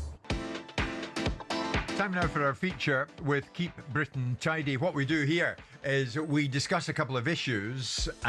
We break it out maybe down from 2 to 1, and we decide whether or not that particular topic should be put in the bin in our desire to keep Britain tidy, of course. Danny's alongside Simon. Danny, I want to throw Arsenal in the mix first off, and I want to ask the question, will Arsenal be strong enough in the immediate period in spite of the fact they're coming back to a bundle of injuries, or can we bin any talk of Arsenal struggling in the immediate future? Arsenal defender Gabriel is set for further tests. He picked up a muscle injury in his right thigh. Concerns he's going to be out, Danny, 1, maybe 2 months. He picked up the injury, curiously, with Brazil during their friendly with Senegal. Arteta must be thrilled about that. Calafiori returned from international duty early due to injury. Jurrien Timber has also picked up a knock playing for the Netherlands. Already injury-stricken at Arsenal, Gyökeres, Odegaard, Madueke and Martinelli. Can we bin any talk of them in terms of their title charge diminishing because of this? Well, I think if you lose 4 or 5 top players, you're going to be a tad weaker. But what they've done, we've talked about it before, is built up this brilliant squad. I mean, when you look at the centre-half position especially, a couple of seasons ago, the Gabriel, Saliba thing, if any of them get injured, it's catastrophe. I mean, they've already lost Saliba early in the season. Mosquera, is it? The young lad they brought in? Mosquera, yeah. Yeah, Mosquera. He came in and did really well. The left side centre-half, they've got 2 options. Calafiori can play there, but I think he's got an injury as well. And they've got the lad in Capio who they brought from Leverkusen. He's only 23, but he's quick, he's strong. Right. And they spent big money on him. He's a hell of a talent. I've seen bits of him at Leverkusen, and I was having a look at some of him this morning. But Gabriel, they can't afford to lose. Well, 2 months, maybe? They can, if Nkapie hits the ground running. He can play, the lad. He's quick and he's strong and he can pass. He's made for the Prem. The only thing with Gabriel, he's quite unique in that there's no real, maybe Van Dijk, but there's very few players in the Premier League who attack the ball like him on set play. Could he play Ben White in centre half though? Yeah, the problem is you lose the balance, because if you bring Ben White in, do you play him left centre half or do you move Saliba across? The reason when Saliba was injured and Nkapie didn't play there and Mosquera did is because he's right-footed and he gives them the balance. It would make sense to have the left-footed, and physically he's really big as well. I don't think you'd bring Ben White and play him left centre half. I'd be surprised to see that. If there's one player who's irreplaceable at Arsenal at this particular time, in your eyes, is it Declan? Well, he's not irreplaceable because they've got lots of quality. They haven't got somebody like him in terms of what his attributes are. Right, but you're telling me Gabriel is replaceable? Yeah, he is. You just lose a little bit on attacking set plays, but Nkapie is a big boy. And he's quick like Gabriel, and he's aggressive, and he's a lovely footballer. So, actually, I think Arsenal fans will enjoy watching him. The only problem is with somebody like him, because he hasn't had much game time, how long does it take to get to the speed of it? Yeah. He could have a bad day or a bad game or two getting himself used to it. But they're as equipped as anybody. I don't think it's unrealistic to think if you lost Timber, Gabriel and Calafiori, 3 of your normal back 4, that they're going to be more vulnerable. Injury hit or not then, do they beat Tottenham Hotspur? Yeah. On Sunday? Yeah, I do think so. Yeah. Right, okay. Tottenham have got a couple of injuries themselves, remember. And although they've been great on the road, Arsenal might be a step too far. Did you take anything from the Sunderland game? I wasn't surprised that Sunderland got a result against Arsenal, albeit on paper everyone thought that Arsenal would win the game because of their form and the way they are at the top of the league. But did you take anything from the way that Sunderland played against them? Yeah. Does that mean anyone else would take anything from it? Yeah, it will, of course, because inevitably you're not going to try and outplay a team that have got so many wonderful players. Sunderland battled manfully to get back in that game, and Arsenal weren't brilliant on the day and still really should have sorted it out. The thing is with Tottenham, although Thomas Frank is adaptable, Tottenham generally play. Yeah, they don't have grit. They're not gonna. Well, they've got grit. They've got a lot of athletes in the team, and they are more pragmatic. Hence the fact they're better on the road than at home. But they won't go long with every ball like Sunderland. History tells us, Danny, that Tottenham will not win exactly at the Emirates this weekend. Their last win in the league at the Emirates back in 2011. I think if you offered Tottenham a draw now, they'd bite your hand off. Okay. Irrelevant of injuries. So we might well end up putting Danny in the bin then. Yeah. Because as opposed to Arsenal, because you're unperturbed to a large degree about Arsenal's injury problems. But Danny, might you be heading for the bin yourself? On Monday on talkSPORT, Danny was asked, Antoine Semenyo to Liverpool? I'd say yes, because he's obviously not a big fan of Chiesa. The strength of Liverpool last year really, I mean, Diaz, who played a lot of games centre forward, but Diaz played his best stuff off the left. And they didn't really replace him. Jota could play wide on occasion when he needed to. And if you're thinking about Salah and you're thinking right side long term, Semenyo's equally happy on the right as he is on the left. You've got African nations coming up if you wanted to try and get him in January. Chiesa can play on the right and Frimpong can, but I don't think Slot fancies either of them to play that position. I may be wrong with Frimpong. Maybe we've seen him play there once and he struggled a bit on the night when he played there. So do they need him? Yes. They could certainly. He'd enhance their forward line for sure. Well, it might be the case that Bournemouth would have to reluctantly accept that they're powerless to prevent Antoine Semenyo from leaving the club this January, especially if somebody comes in with 65 million quid. They signed him for 10.5 million from Bristol City in January 2023. But Semenyo for Liverpool, is Isak not enough for you, Danny? Is Ekitike not enough? Well, they're both strikers. So in wider areas, you know, is Slot happy with what he's got? Is Salah not enough there? Well, Salah when he's playing well and fit, of course he is, but he's not going to be there forever. So if you can get Semenyo, if you think his attributes add quality and a different option, you're going to be in the market for him at that price because he's so powerful. But of all the clubs, after that enormous spend last time around, I wouldn't have put Liverpool top of the list to be talking another 65 to 70 million in January. No, but I did say on Monday as well that it would be unrealistic to think they're going to bring him in without getting rid of one. I think they could easily let one go. You know, if he thinks he's an upgrade. The one thing he gives you, which Liverpool don't have, is this physical presence. He's electric, he's quick, but he's great in the air and he's 2-footed. It's an amazing, unique set of talents. Now, the other question I was asked and why we got to Liverpool was what clubs would be interested in him. And I found it difficult to think that if you're at Liverpool, we're looking at him at the price thinking, why wouldn't you be? Now, the age, you know, he's not super young, but he's not 25, isn't he? Yeah, he's kind of in that. But I think it would be unusual if they weren't in for him when you think of Salah and how long he's gone, whether he's going to... So would you, Simon, expect Liverpool to go again? I don't know. It's interesting. Semenyo was on trials at Palace, didn't he, when he was 15, and they turned him down. They had him for 8 weeks. His story's a great story. Yeah, didn't want him. Yeah. I mean, listen, because he's got a £65 million release clause, don't assume that's just a straightforward done deal in terms of being able to meet it, because there'll be of other caveats attached to it. There may well be payment terms that immediately drive the price at 65 million straight on the table. There may be other conditionality if it's a top six side that buys the player. So it might not just be the 65 million, and it might not be quite as appealing to Liverpool to do it, given the fact, and I've defended this, against the onslaught of observations about how much they've spent, but they have spent 400 or 500 million in this window, just gone. It might be difficult for them to go again in January with another player, not just from a cash point of view, but from a PSR point of view. So it'll be interesting to see what they do and don't do. But I've liked this player for 2 or 3 years. I remember talking to Graham about him, Graham Souness, because Graham obviously lives down that neck of the woods and watches them more regularly. I think he's some player. Yeah. I think he's some player. I don't know if you said the other day, I don't know if it was you that was saying there was a school of thought that says he's a little bit in and out at times. Right. But whenever I've seen him, I think he's been in. Well, I think this season it's been his most consistent period in terms of output. Yeah. He's scaring people to death with his... Come May, where do you expect Semenyo to be playing?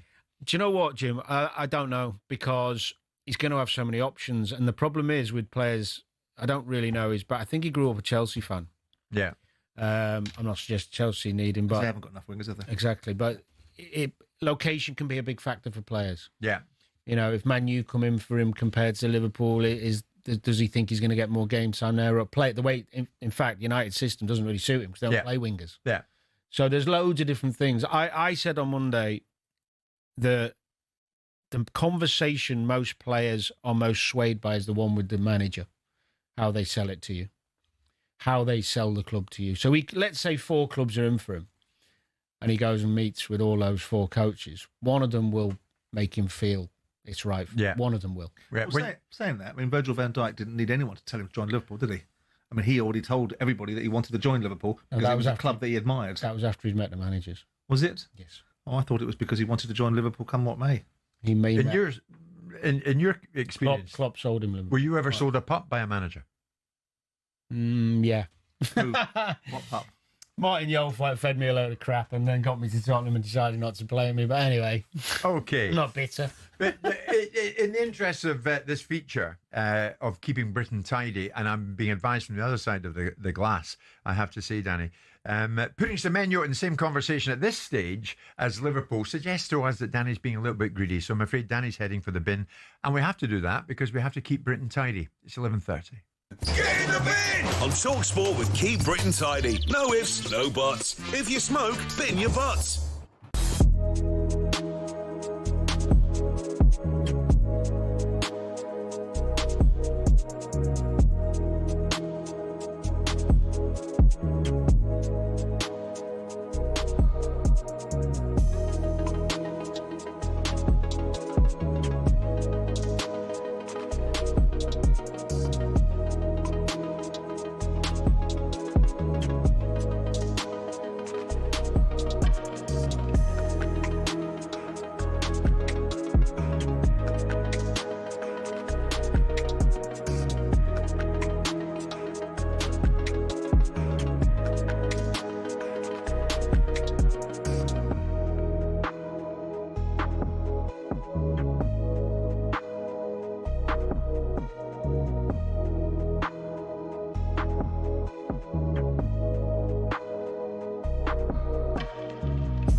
Good morning, Scotland. Subliminal!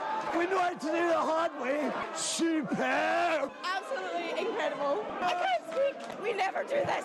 Oh, we've done it! I was 2 years old the last time Scotland won at a World Cup. I turned 30 last month, but this is absolutely unbelievable, man.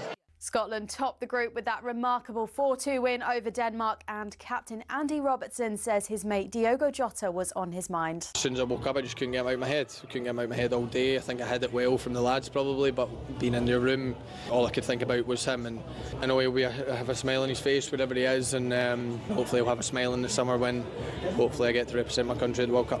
Before the game, Steve Clarke reminded his players about missing out on the last World Cup in a playoff. You have to remember how bad you feel and make sure that next time you get to that stage, and I knew they would get to that stage again because they're good. I said, next time you get to that stage, get over the line.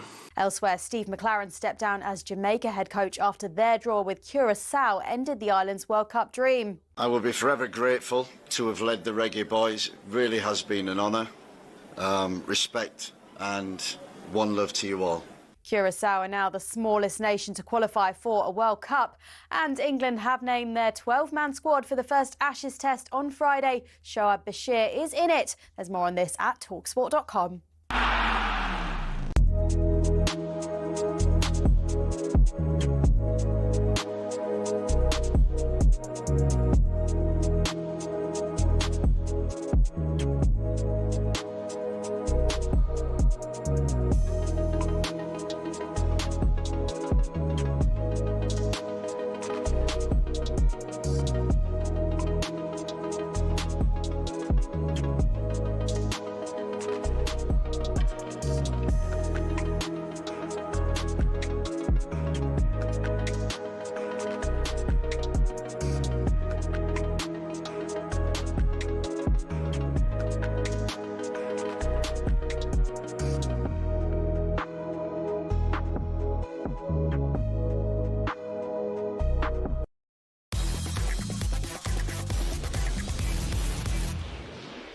It's showtime on talkSPORT with BetMGM. Making every game an occasion with tools to help you stay safe.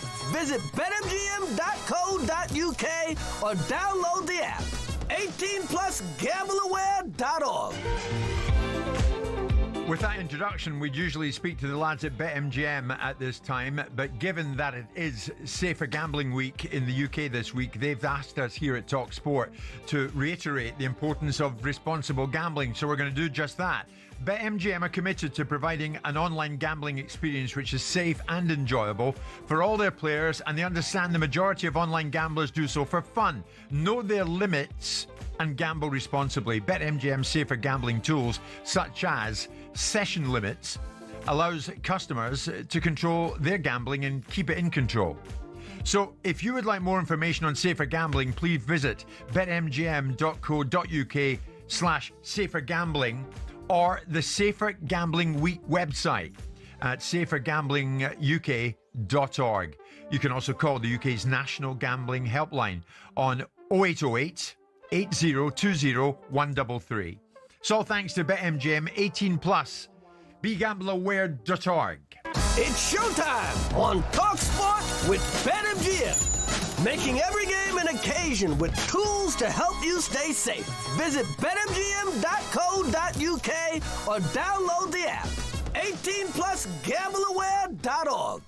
Now, Wednesday, November the 19th, if you're watching the show, you will have noticed that 3 has become 4, because I'm delighted to say football finance and legal expert Stefan Borson has stopped by and joins us here in studio. Stefan, good morning to you. Good morning. This is Simon Jordan. That is Danny Murphy. Yeah, I met him before. You know both of these individuals. And the reason Stefan has stopped by is this. The Premier League vote this Friday on new financial controls to replace PSR, with anchoring one of the measures taking centre stage. Anchoring, we've spoken about this.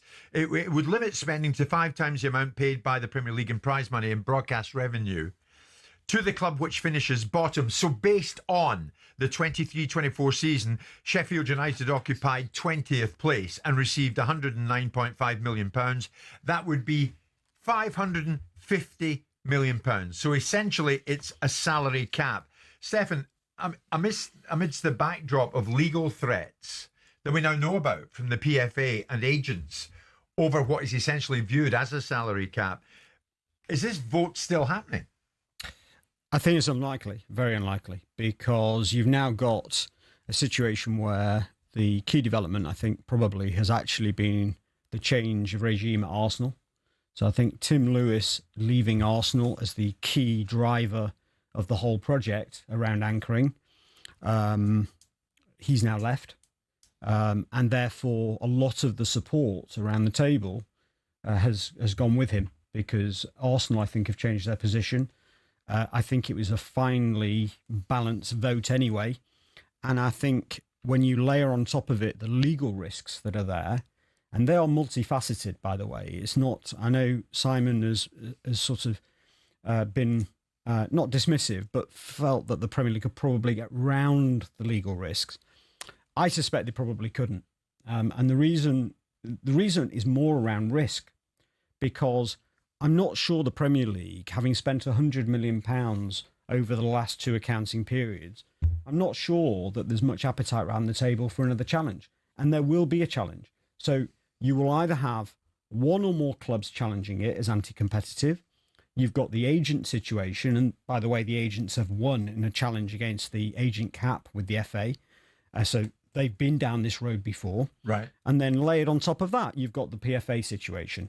And the PFA's position is that they've not been properly consulted, that there is a collective bargaining agreement in place, and that in the same way that the EFL salary cap was dismissed at arbitration effectively and blocked by our friend Nick DeMarco, who we've heard about before as being powerful in these cases, they are unlikely to agree to what they perceive as a soft salary cap. So I think basically the Premier League on anchoring are in a corner. They've not got much support for it anyway. And even if they decide to press ahead with it, they've got a whole raft of legal challenges to get over. Right. So I think it's going to be effectively ditched. I mean, when the PFA was brought into the conversation, Simon, you effectively said last week, I think it was, well, what are they going to do here? What can they do Well, here? yeah, I mean, my just kind of dismiss them. my disdain for the... Listen, I don't doubt that there were legal obligations upon the Premier League that they have to overcome.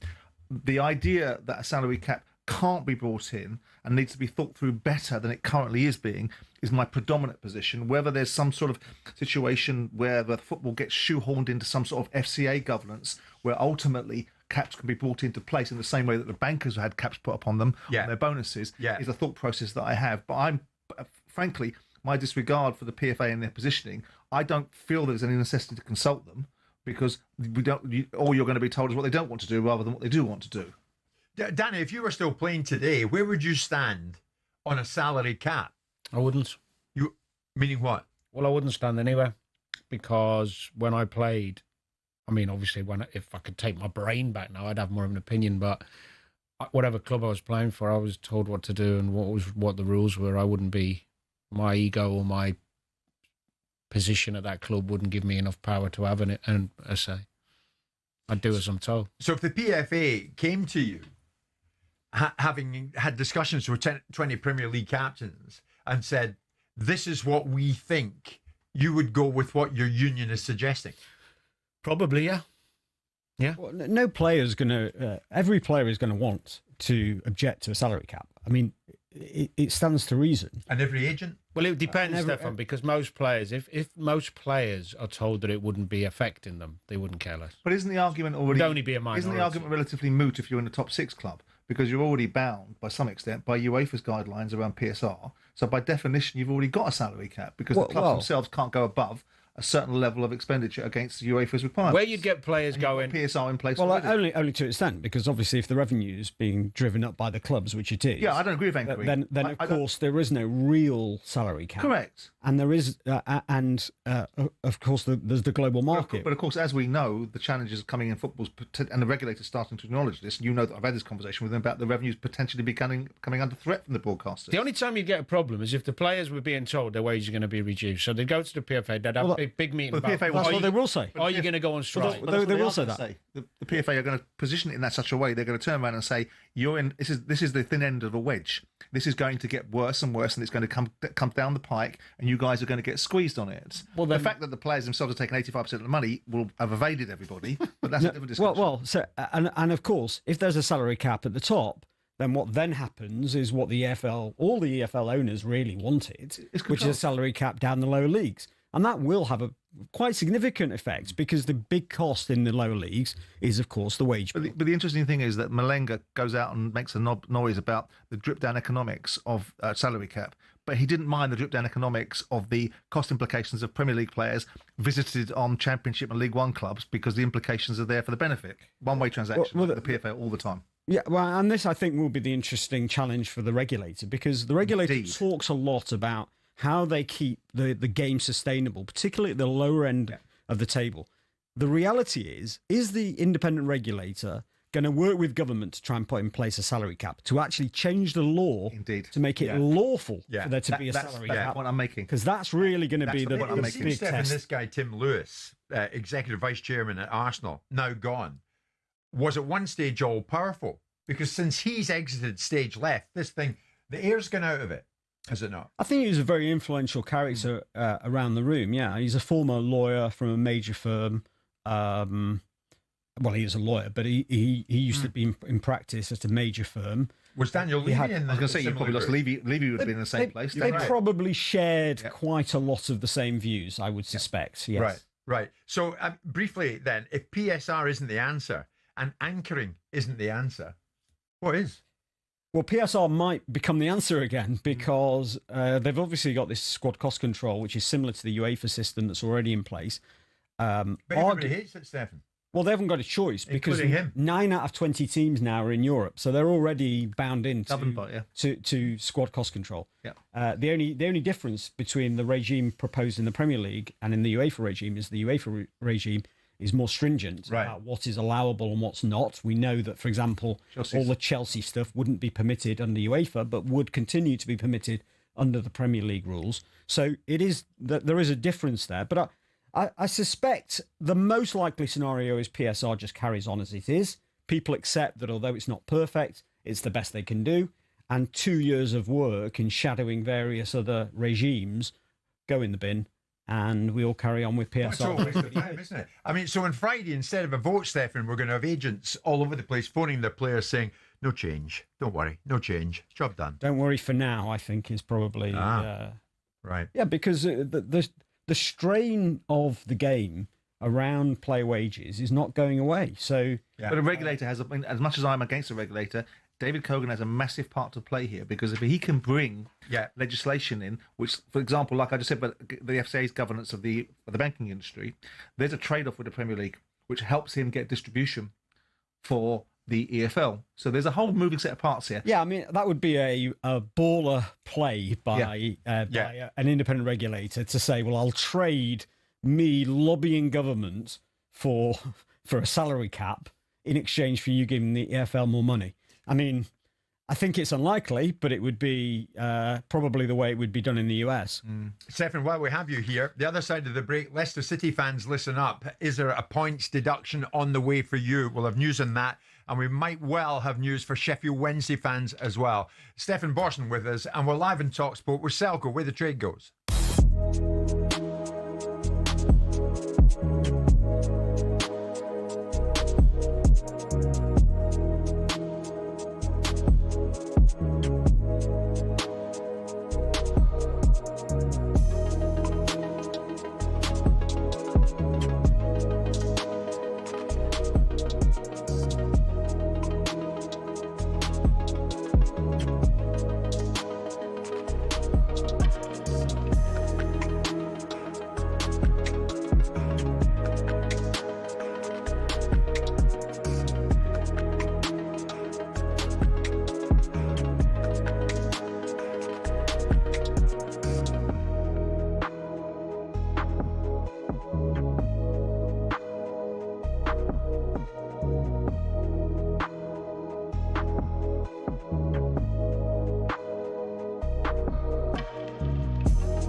It's Jim White, Simon Jordan, Danny Murphy and Stephen Borson. We're live on talkSPORT this Wednesday morning, the 19th of November, courtesy of Selco. It's where the trade goes. Stephen in studio because there's one or two certainly pending matters that we need to address in the interest of letting the fans know what they may or may not expect. Leicester City is a case in point here, Stephen, is it not? They begin another legal battle with the Premier League next week. Can you outline to me again the charges, Stephen, and the likely punishment here? Yeah. If it sticks. Well, it's actually very similar to the Nottingham Forest and the Everton cases in that they breached by around 20 million quid for 23-24. That was a season when they were actually in the EFL. The EFL, they then got promoted and the EFL passed the jurisdiction of the case over to the Premier League. So there was a case as to whether the Premier League were able to take care of the case or whether Leicester would successfully say, actually, we're not in anybody's jurisdiction because we're between divisions. They did that with 22-23. Yeah. They succeeded there. Nick DeMarco won that argument, but they did not win that argument in relation to 23-24. So they were then charged by the Premier League. They're in breach by about £20 million. Sort of, that's the estimate that's out in the outside world. That's around about 25% above the £83 million target that they had because they had one season in the EFL. So 2 Premier League seasons and 1 EFL season. And that means that they had about 83 rather than the 105 from memory, somewhere around there.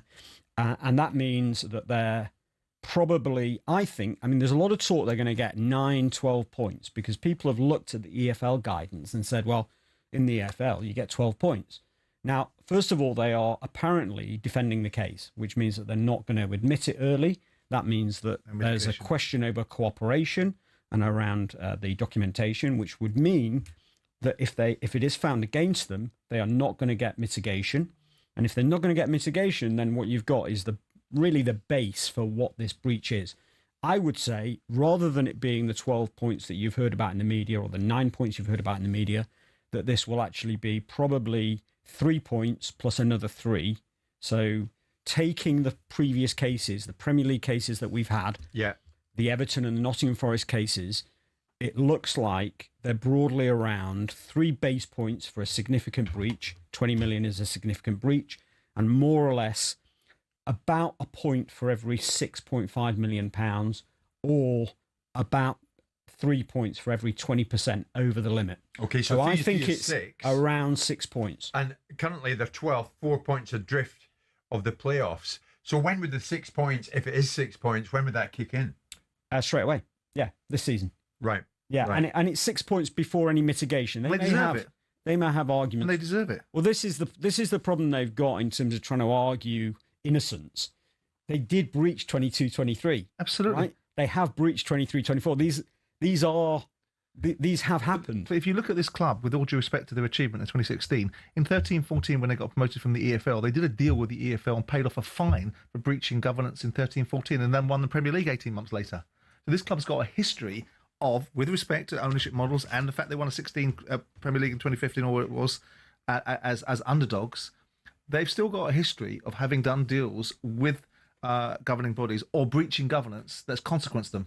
Right. Things have moved on in the way that PSR and financial. But I don't think it's great that Nick DeMarco drives a bus for everything. It's badly drafted rules which enable him to do it, which means that the rules have got to be more sophisticated, which Man City taught everybody 18 months ago by taking on the Premier League with APT.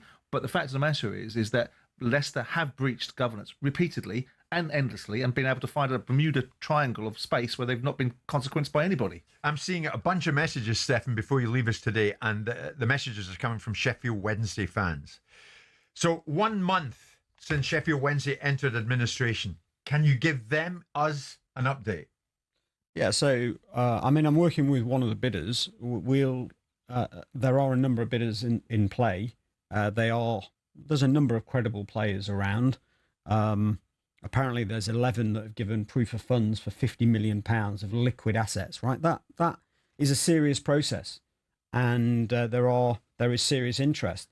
The issue is actually, as Simon discussed in previous weeks, which is that you can't just look at the headline price here. This is a club that's not had a lick of paint for quite some time.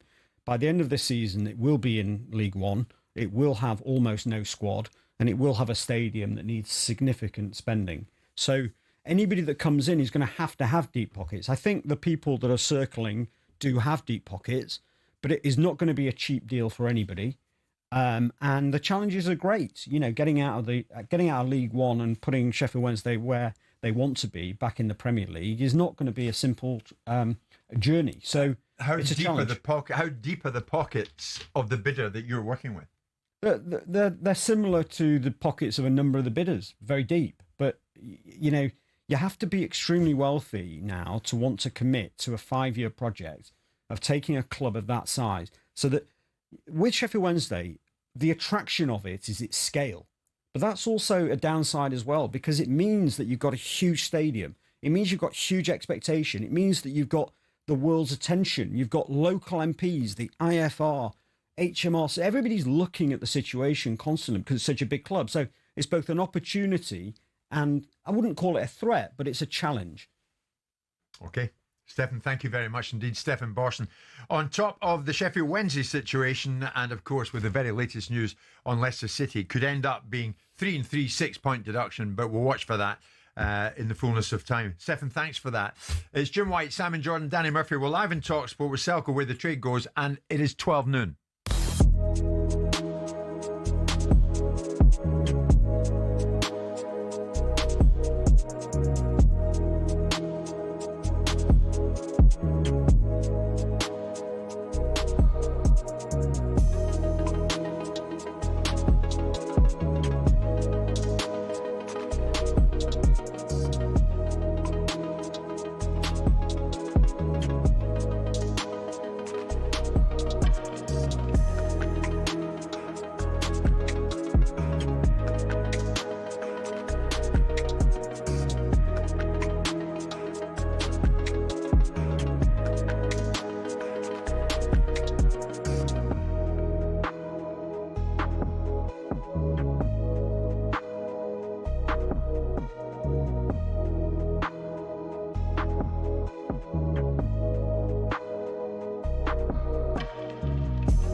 Welcome back, everybody. It's 4 minutes past 12 noon. It's Jim White, it's Simon Jordan, and it's Danny Murphy, and we are live on talkSPORT. We're also live on your telly. Wherever you want to watch us, you will find us. Samsung, Apple TV, Chromecast, even Prime Video. People come up to me and say, watch the show this morning, which is unusual as we're live on talkSPORT, but that's great by us. Keep doing it because it's fine by us. We're with you all the way through until 1 o'clock. A lot to get in the final hour. It seems that Gianni Infantino is spending more time with Donald Trump than anybody else at the moment.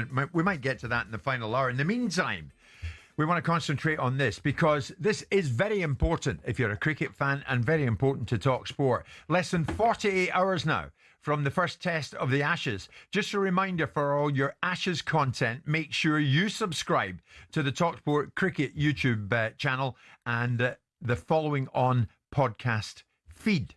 How are England going to do? Well, you have to think history is against them. It's 10 years since England last lifted the Ashes and nearing 15 since they last won a series or test in Australia. 2 of the last 3 Ashes series have been drawn. So England have it all to do. Before we speak to former England batsman and top pundit Mark Butcher, Ben Stokes has been looking ahead to what England may or may not expect.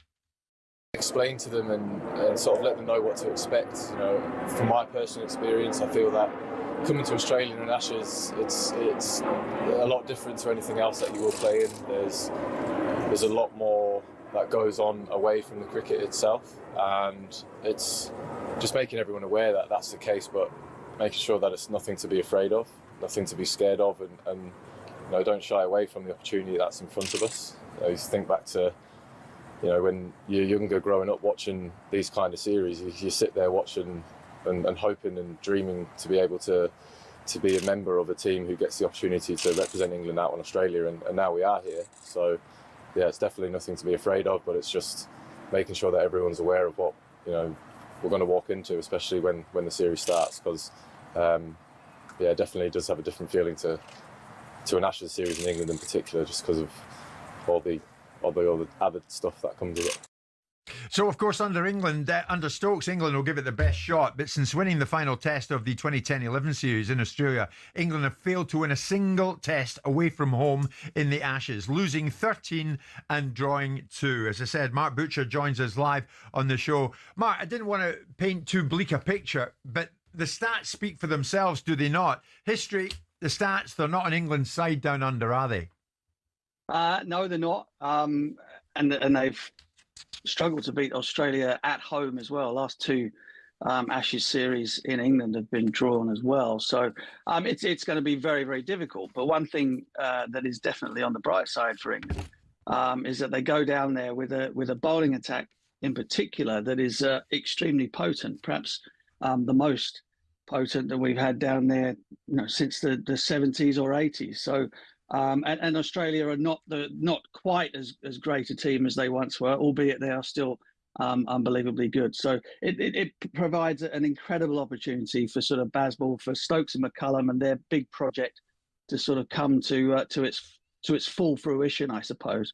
And you'll never get a better chance. You know, Cummins, the Australian captain, is out. Josh Hazlewood, their other champion bowler, is out. So Australia are a little bit underpowered.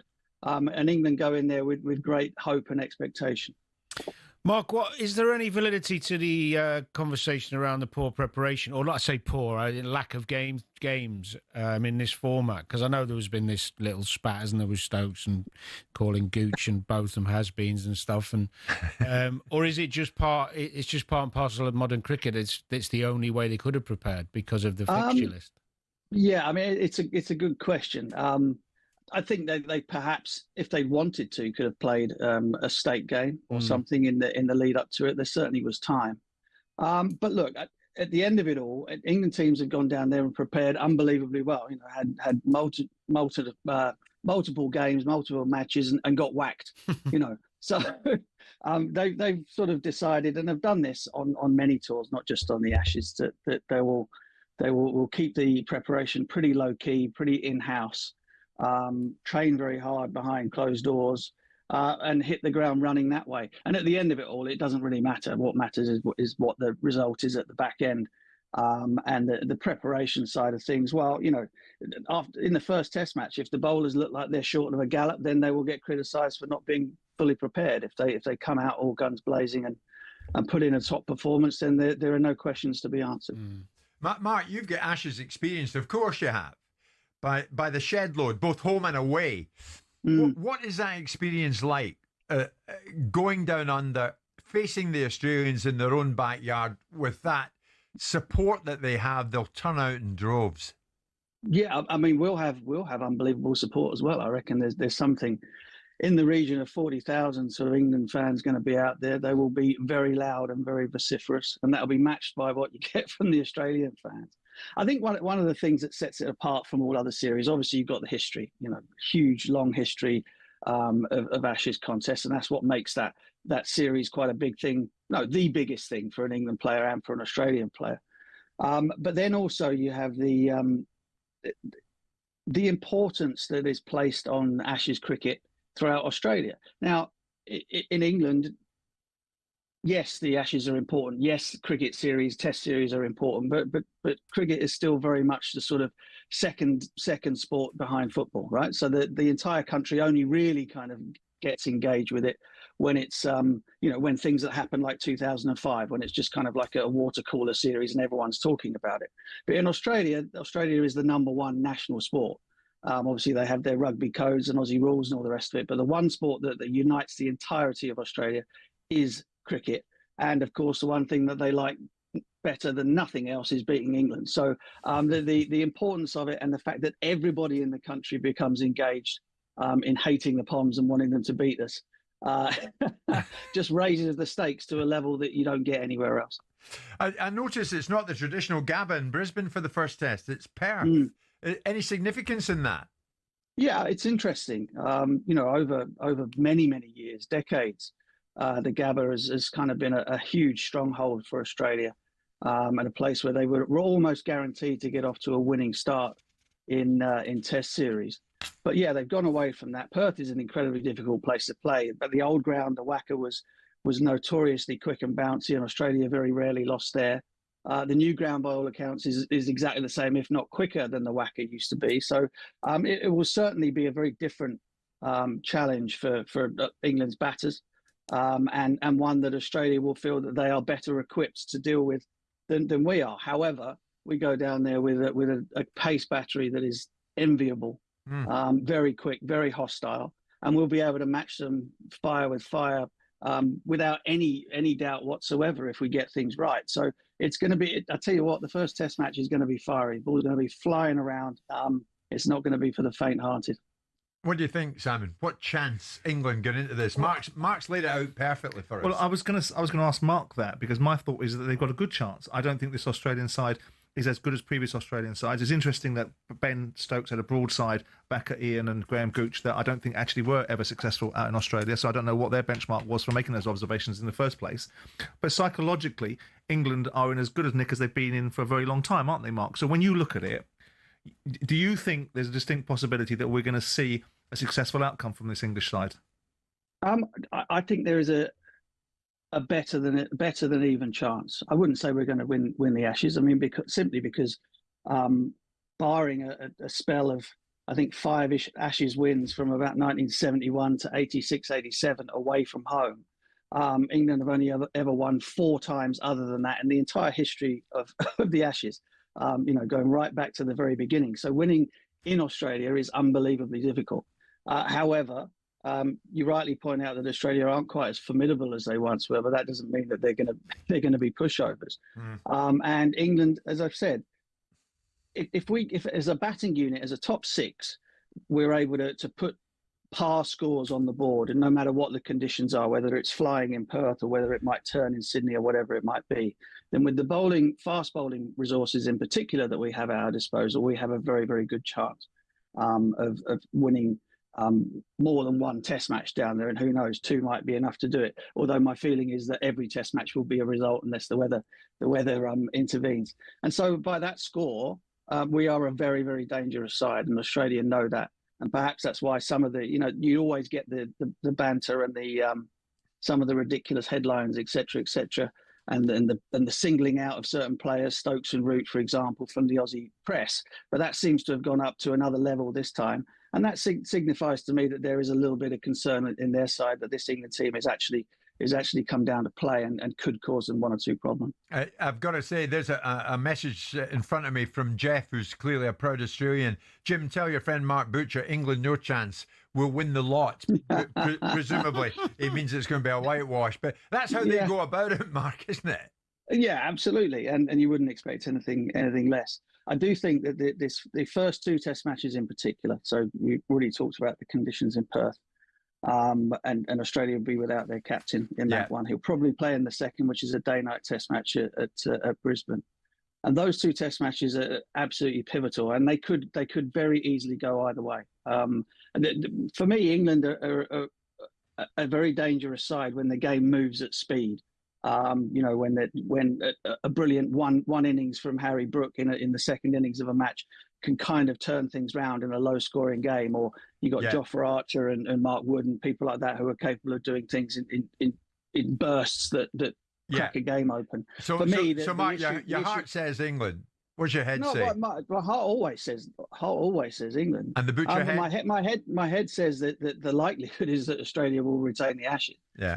Simply with the way the history. But I think, listen, I'm very excited to be turning the alarm on for 2:00 in the morning, Friday, and seeing how it pans out, because I can't give you a definitive answer either way at this moment in time. I think it's that close. Mark, brilliant. You've outlined it perfectly for us. Thank you. Thanks, Mark. Just for your information, after us at 1:00, Paul and Andy host a special H&J Ashes launch show from the Sixes Cricket Bar. Ashes legends Darren Gough, Steve Harmison will be put through their paces in the nets. Cricket writer Jared Kimber will be there bringing the Australian perspective. Plus some of England's Barmy Army. They join the show before they jet off down under. What a life these guys have got. Don't miss the Ashes launch show this afternoon, 1:00 onwards on H&J.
live in talkSPORT with Selco, where the trade goes. It's Jim White, Simon Jordan and Danny Murphy. As we head towards, of course, the return of the Premier League and some cracking games this weekend, not least Liverpool up against Nottingham Forest, Newcastle United, Manchester City, and then on Sunday, the small matter, not so small really, of the North London derby. In amongst all that, on Saturday, Fulham up against Sunderland. Sunderland have surprised many, of course. And who's to say they're not going to continue to surprise us going into the Christmas New Year period. Underwhelming, though, it's fair to say, for Fulham, who are 15th, 1 point above the relegation zone, 3 wins in 11. And now we know that Fulham have offered a new contract to Marcus Silva, whose existing deal expires at the end of the season. The owner, Shad Khan, spoke, albeit briefly, about Silva just in recent days. He's been great. I mean, I really like him not only as a person, as a football manager, head coach. I think he's in our long-term plans. He's in our long-term plans. Are Fulham and Marco Silva's long-term plans, Danny? What do you think about this? He's in his 5th season at the club. Silva claimed the Fulham board were, quotes, passive on the eve of the Premier League season as he seemingly became frustrated with their summer window. What do you think? I think he's done a brilliant job.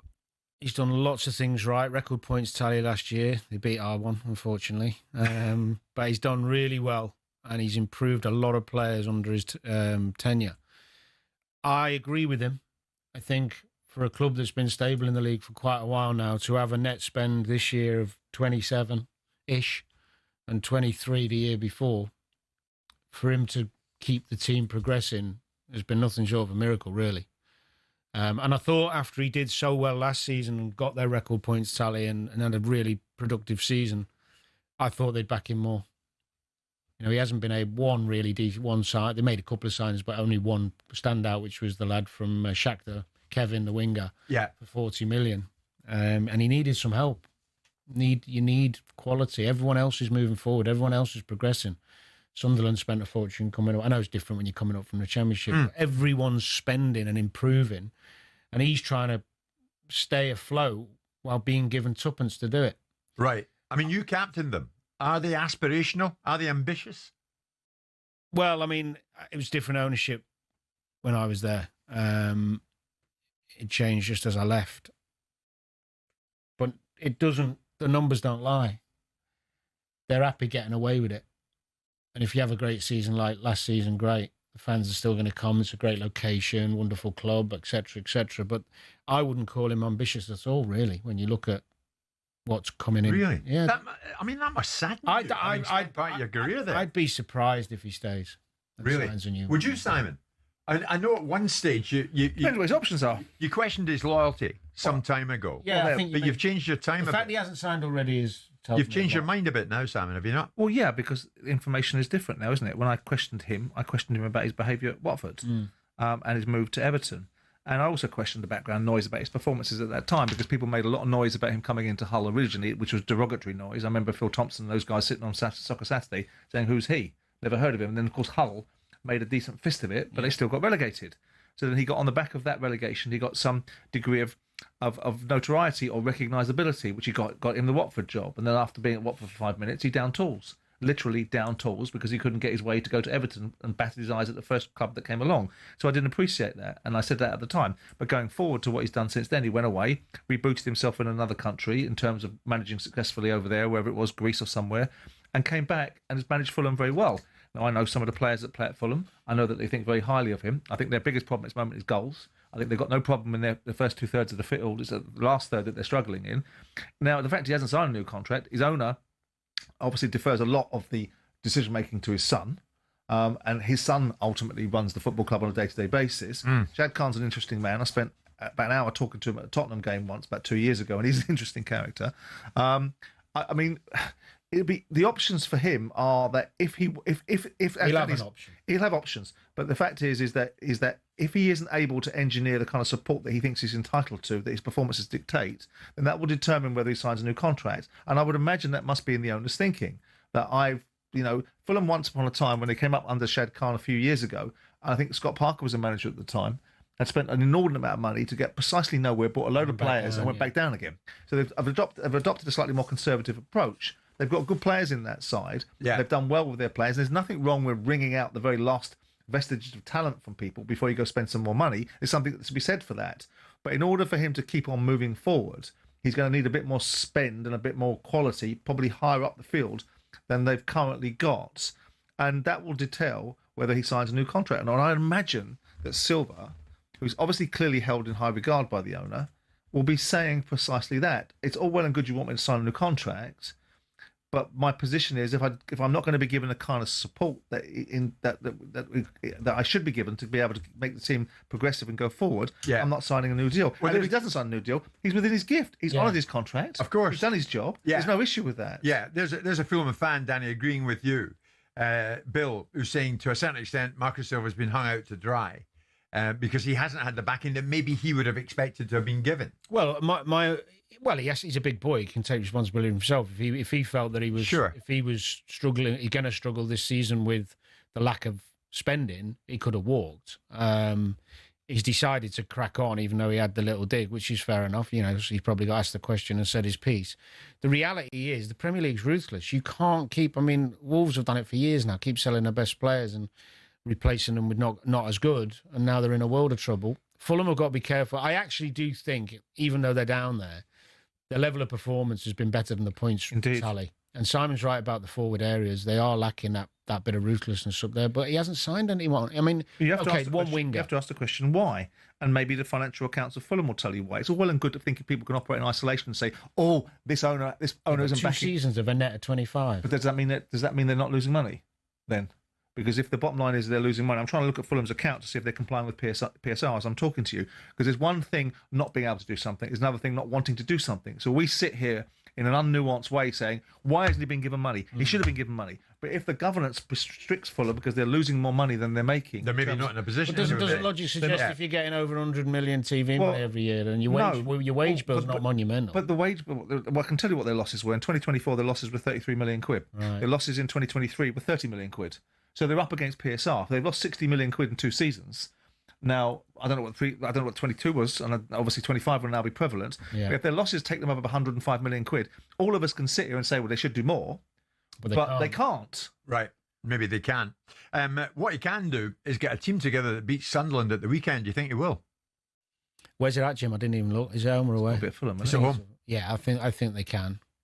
They've actually played all right at home in certain. I've watched quite a few of the games. It's like anything in the Premier League. That you can have spells in a game where you're on top of a team and playing really well, but you've got to put the ball in the net. I know they hammered Wolves at home, and most people do. Yeah. The reality is they've got to start winning soon, because otherwise, we've talked about this before, that pressure builds and that expectation. The fans get a little bit disgruntled. Sure. Just to put further meat on that bone, I've just looked at it. Yeah. Fulham's finances, they lost 57 million quid in 2022. They lost 26 million quid in 2023, and they lost 33 million quid in 2024.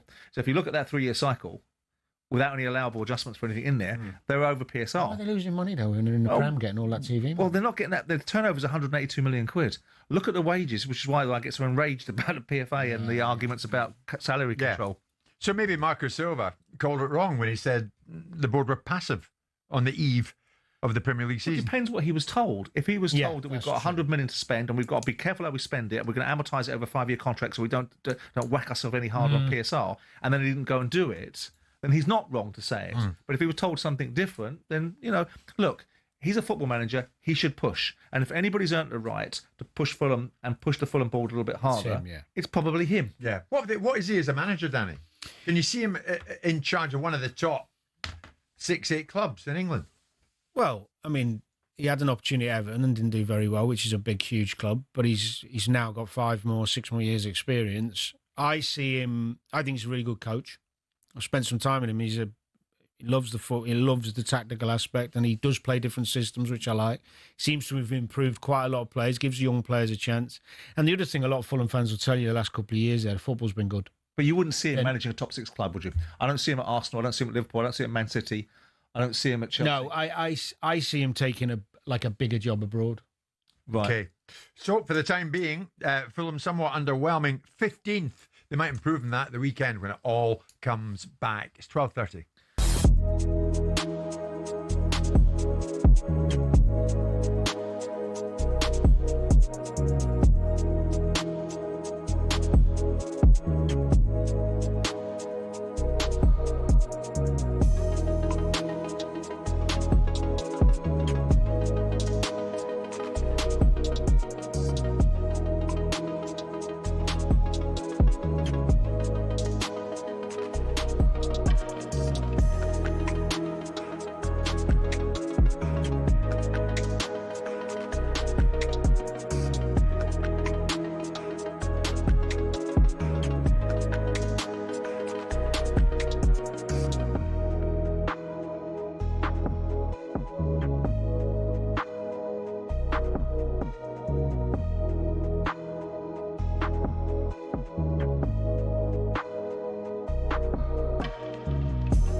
morning, Scotland. Subliminal!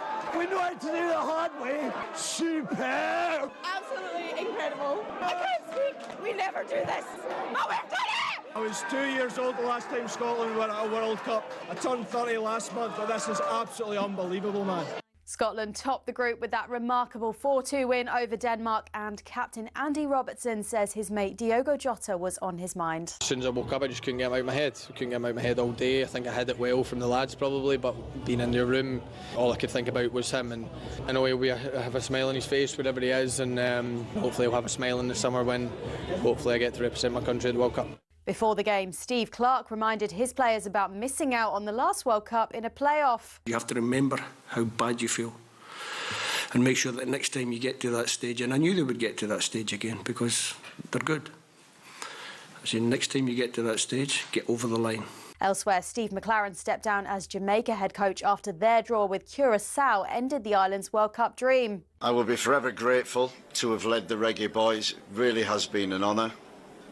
Respect and one love to you all. Curaçao are now the smallest nation to qualify for a World Cup, and England have named their 12-man squad for the first Ashes test on Friday. Shoaib Bashir is in it. There's more on this at talkSPORT.com.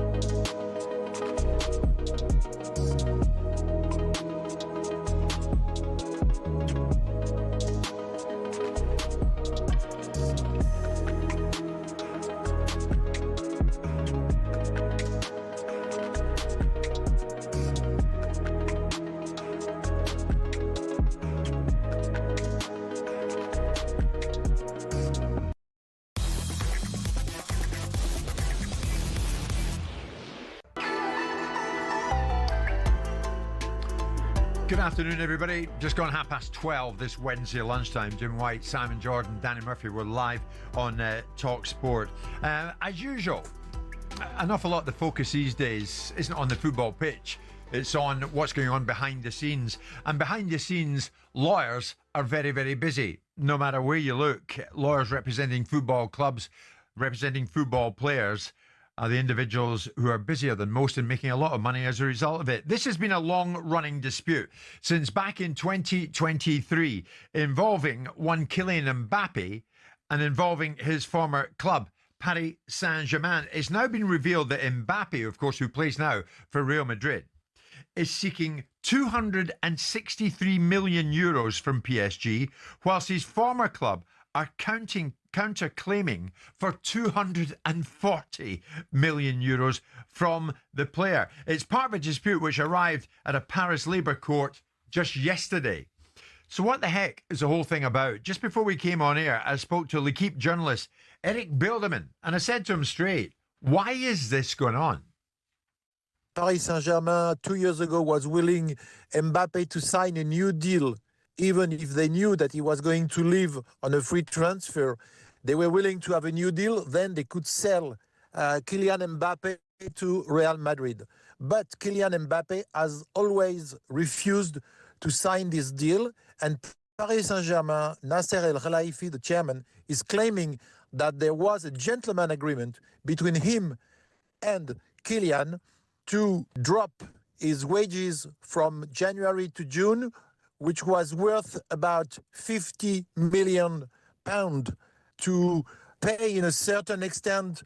The free transfer was with a 50 million gift from Kylian Mbappe to Paris Saint-Germain. And obviously the case is very tricky because there is not a single written proof of that gentleman agreement between Kylian Mbappe and Paris Saint-Germain. So it's a gentleman's agreement. Who has more right on their side, Eric? Who is right here?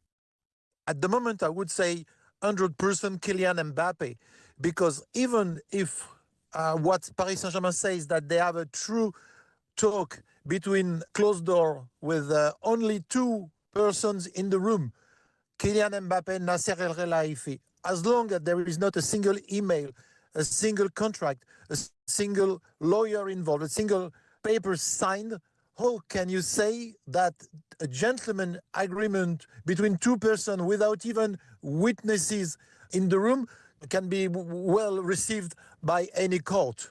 What is the view, Eric, of the French public? How do they feel about this? It's not a big interest because the war between Kylian Mbappe and Paris Saint-Germain is a 2 years old war. And I would say the Paris Saint-Germain fans, they will 100% back Paris Saint-Germain, and the neutral people will only say 260 million in the left hand, 240 in the right hand. This is ridiculous. So we and they just feel this is just a crazy situation, and we all know, or we all believe, that at the end of it, it will be Paris Saint-Germain who will be sentenced, and they will have to pay the 50 million pound that Kylian Mbappe is claiming, and we do believe that they will have some penalty added on the bill from the court to give the final word to Kylian Mbappe. But nothing will be around 200 or 250. This is just two big-headed persons or two big-headed companies, I would say. They want to show that they are strong and they are willing to go at war. 16th of December, first case will be given by the court, but then there will be an appeal. So let's say that you will call me back within the next 6 months or a year time with a new situation. Eric, to finish with, Mbappe spent 7 years at PSG, 256 goals in 300 games, 15 trophies. This is a sad, unseemly, unsightly end to it all, isn't it? It is, and what is also very sad is that when Kylian Mbappe go to play at the Parc des Princes with the Paris Saint-Germain locals, they really don't like him. I would even say that some of them really hate him. Paris Saint-Germain have won on their fan side the communication process. And you have also to remember that when Kylian Mbappe left, the year after, Paris Saint-Germain, without world-class star, have won the Champions League. And as a French club, we know what it means to win the Champions League because it's only the second time in the 75 years history of football. So everybody has forgotten about Kylian Mbappe. They just want now to see the Paris Saint-Germain without first-class name, I would say, but world fantastic team spirit players. And bye-bye, Kylian. No regret. Je ne regrette rien. That was Eric Beerdeman, top journalist for L'Equipe, hugely experienced journalist. We love it when Eric joins us because we get it straight from the horse's mouth. Simon, whenever we talk about a gentleman's agreement in football involving a club and a player, usually we park it on the fact that the player in any instance seems to be naive, agreeing to a gentleman's agreement. But the shoe's on the other foot here. Why would Nasser Al-Khelaifi, who you and I both know, disingenuous, enter into a gentleman's agreement with Mbappe? My argument is always slightly different with the players because I think it's always a misrepresentation. I think it suits their argument because normally they want to do something they're shouldn't be doing, like Isak operating the way he did, and then citing some mythical agreement between very sophisticated businessmen that know the rules and ramifications of agreeing something and normally document it. Now, as you say, both of us know Nasser Khelaifi. I know him as a commercial operator as well as a social contact. I know people around him. I can't understand. And this Qatar project with PSG, on the whole, has been a success. It was all part of the Arab blockade, which enabled Qatar to want to use something like sport to be able to create a different opportunity in pushing forward their societal aspirations. They built a wonderful fashion brand off the back of PSG, which is far more than the actual club in of itself is worth. Nasser is a very skilled and clever operator and plays all ends against the middle at times. Ultimately, he was part of the ECA. He's now part of the UEFA thinking processes that was very much cemented after the situation with the European Super League, where Nasser became a major player in supporting Ceferin and his views against the Andre Agnellis of the world or the Perez's at Real Madrid. Wanted to break away. So it makes me wonder. I mean, Mbappe's performance at Paris Saint-Germain was part of a motivation to build a Galacticus mentality in PSG that didn't work, which enabled people like me to call it a Fabergé egg. And the moment they've jettisoned the Neymars and the Mbappés of the world, out has come a different side that's now won the Champions League and arguably the best team in Europe. So the battle of PR around Mbappé has been won by PSG because the Paris Saint-Germain fans don't like him and don't appreciate him. The kind of levels that we're talking about in terms of salary here is ridiculous. When we had this conversation in the back of a car going to a game in the World Cup where we sat with Mbappe's agent, who disclosed to us the quantum of money that this kid was on. Both you and I were like, this can't be right. It just can't be right. And the argument, with due respect to Eric, I'm not sure he would have been part of any disclosure process. So no one's actually yet seen whether there is any kind of what I call a Tomlin agreement, which is a note made of an in principle agreement between parties. To my mind, Nasser doesn't enter into these conversations lightly or enter into these court cases lightly because they're expensive, but it feels like, you know, Mbappé will have the position because the contractual situation will be clear. Why he would defer? Why? Think about it when you pare it back. If you're a player and you haven't been paid your wages that you are contractually obliged to pay, how long do you wait before you tell someone? Do you wait the full 6 months then? Think about it logically. If you're on whatever he's on, £50 million for 6 months, so he's on £4 million a month, right? Yeah. So he did a fifth, or even more than that. He's on £8 million a month, right? He did a deferral of 50 million quid, okay, which is £4 million a month, or actually it's £8 million a month over 6 months, right? So after the first month, if he didn't have an agreement with PSG, why wasn't he standing up and saying, hang on a second, why haven't I been paid? Why didn't you rattle the keys? Because that would mean, to my mind, that something has transpired. Yeah. I think it was around, not PSG aren't poor. It was around governance for the Champions League and around PSR complications that they had. So I would imagine that some conversation has happened and something has been agreed. Otherwise, the player would have been saying after month one, I haven't been paid. Well, they could have said to him, can we give it you at the end of your contract because of tax or because of this or because of whatever? There could have been loads of reasons why it was yeah, but the tax situation is not, I mean, ultimately, whenever they pay him, he gets taxed. So it's not a case but of... it's a tax year, I don't know. You know what it's like. There's always something. Sure, but that means that there has to have been some degree of discussion. Yeah. So to say that ultimately PSG just took a unilateral action to cut his wages on the back of... Of course they were frustrated. They knew precisely what he was angling for. Yeah. Mbappe was angling for the outcome that he wanted, which was a free transfer. Yeah. Because that would end up all in the benefits for him. According to Eric, he's going to get his money. Well, Eric's not a lawyer, and Eric's a journalist. And everyone told me that Ian Dowie I had no chance of convicting Ian Dowie of fraud. Yeah, I did.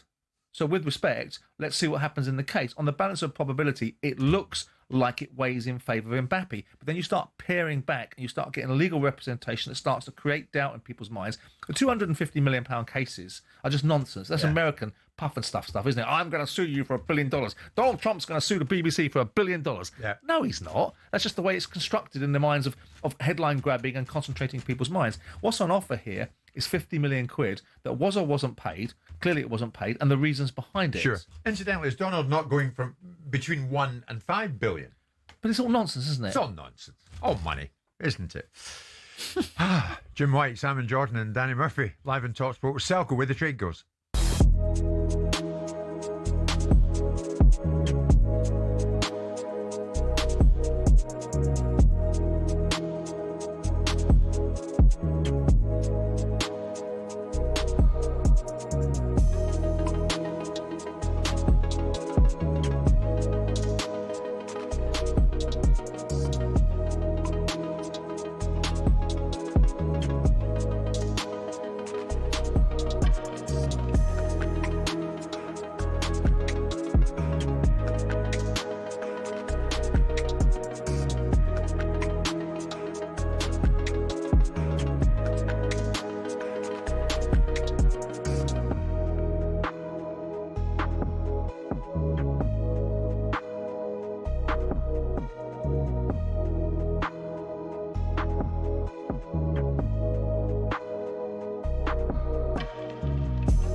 Now, you can kick off 2026 with the ultimate trip to Las Vegas. talkSPORT and our friends at Virgin Atlantic are giving you the chance to win a trip for two.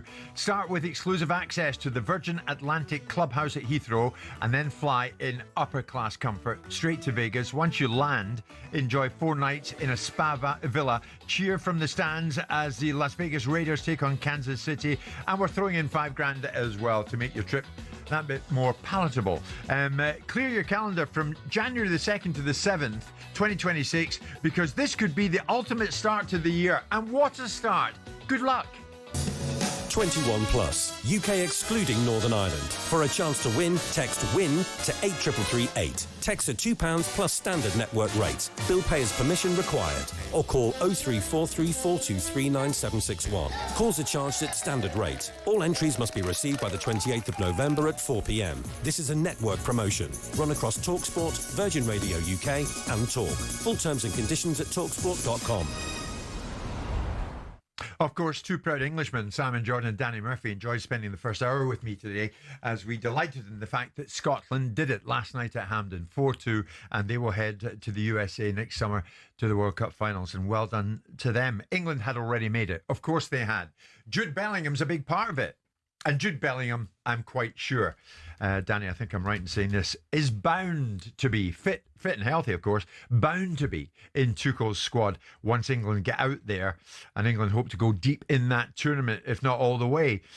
But yesterday, Danny, we spoke about this in a very much split opinion, that certain sections of the media go after a player like Jude Bellingham and delight in negative headline making when it comes to someone like Bellingham for some reason. And so much so, former Arsenal striker and England striker Ian Wright said there's an ulterior motive at play here. And he said on social media, this is Ian Wright, they need to create this kind of beef because there's nothing else to talk about till the World Cup. So it's going to be all this way before the World Cup. They hate that they can't get to him. That's the media. He says they hate that they can't negatively influence his club career like they have done to so many before him. A blessed young man with talent and love in abundance. I mean, is it not the case that if you're a modern day player of some standing, you need to have broad shoulders and get on with it in spite of what you might see written or hear said about you? Absolutely, and he does, Bellingham. Does it really, really well. Keeps playing to a really good level. Best player the other day again. And for a young lad, what he's done so far has been remarkable. Inevitably, there's certain journalists who... It's about balance, isn't it? There's nothing wrong with being critical of players and being, over the top about someone being so good. But when it gets to the point where one or two journalists are constantly looking for negative things on that player, it's for their own well-being, it's for their own likes, it's for their own hits, it's for their own... We end up talking about a piece that a journalist has done again, negatively about Bellingham on this show. So it gives him hits. Yeah, but I'm not talking about social media people. I'm talking about hard and fast journalists. Do you think they're out there, pencil sharpened, saying, let's go after Bellingham today? Because I honestly don't believe that is the intention in any newsroom. I think there's some who like to go against the grain and try and find stuff on a player, yeah.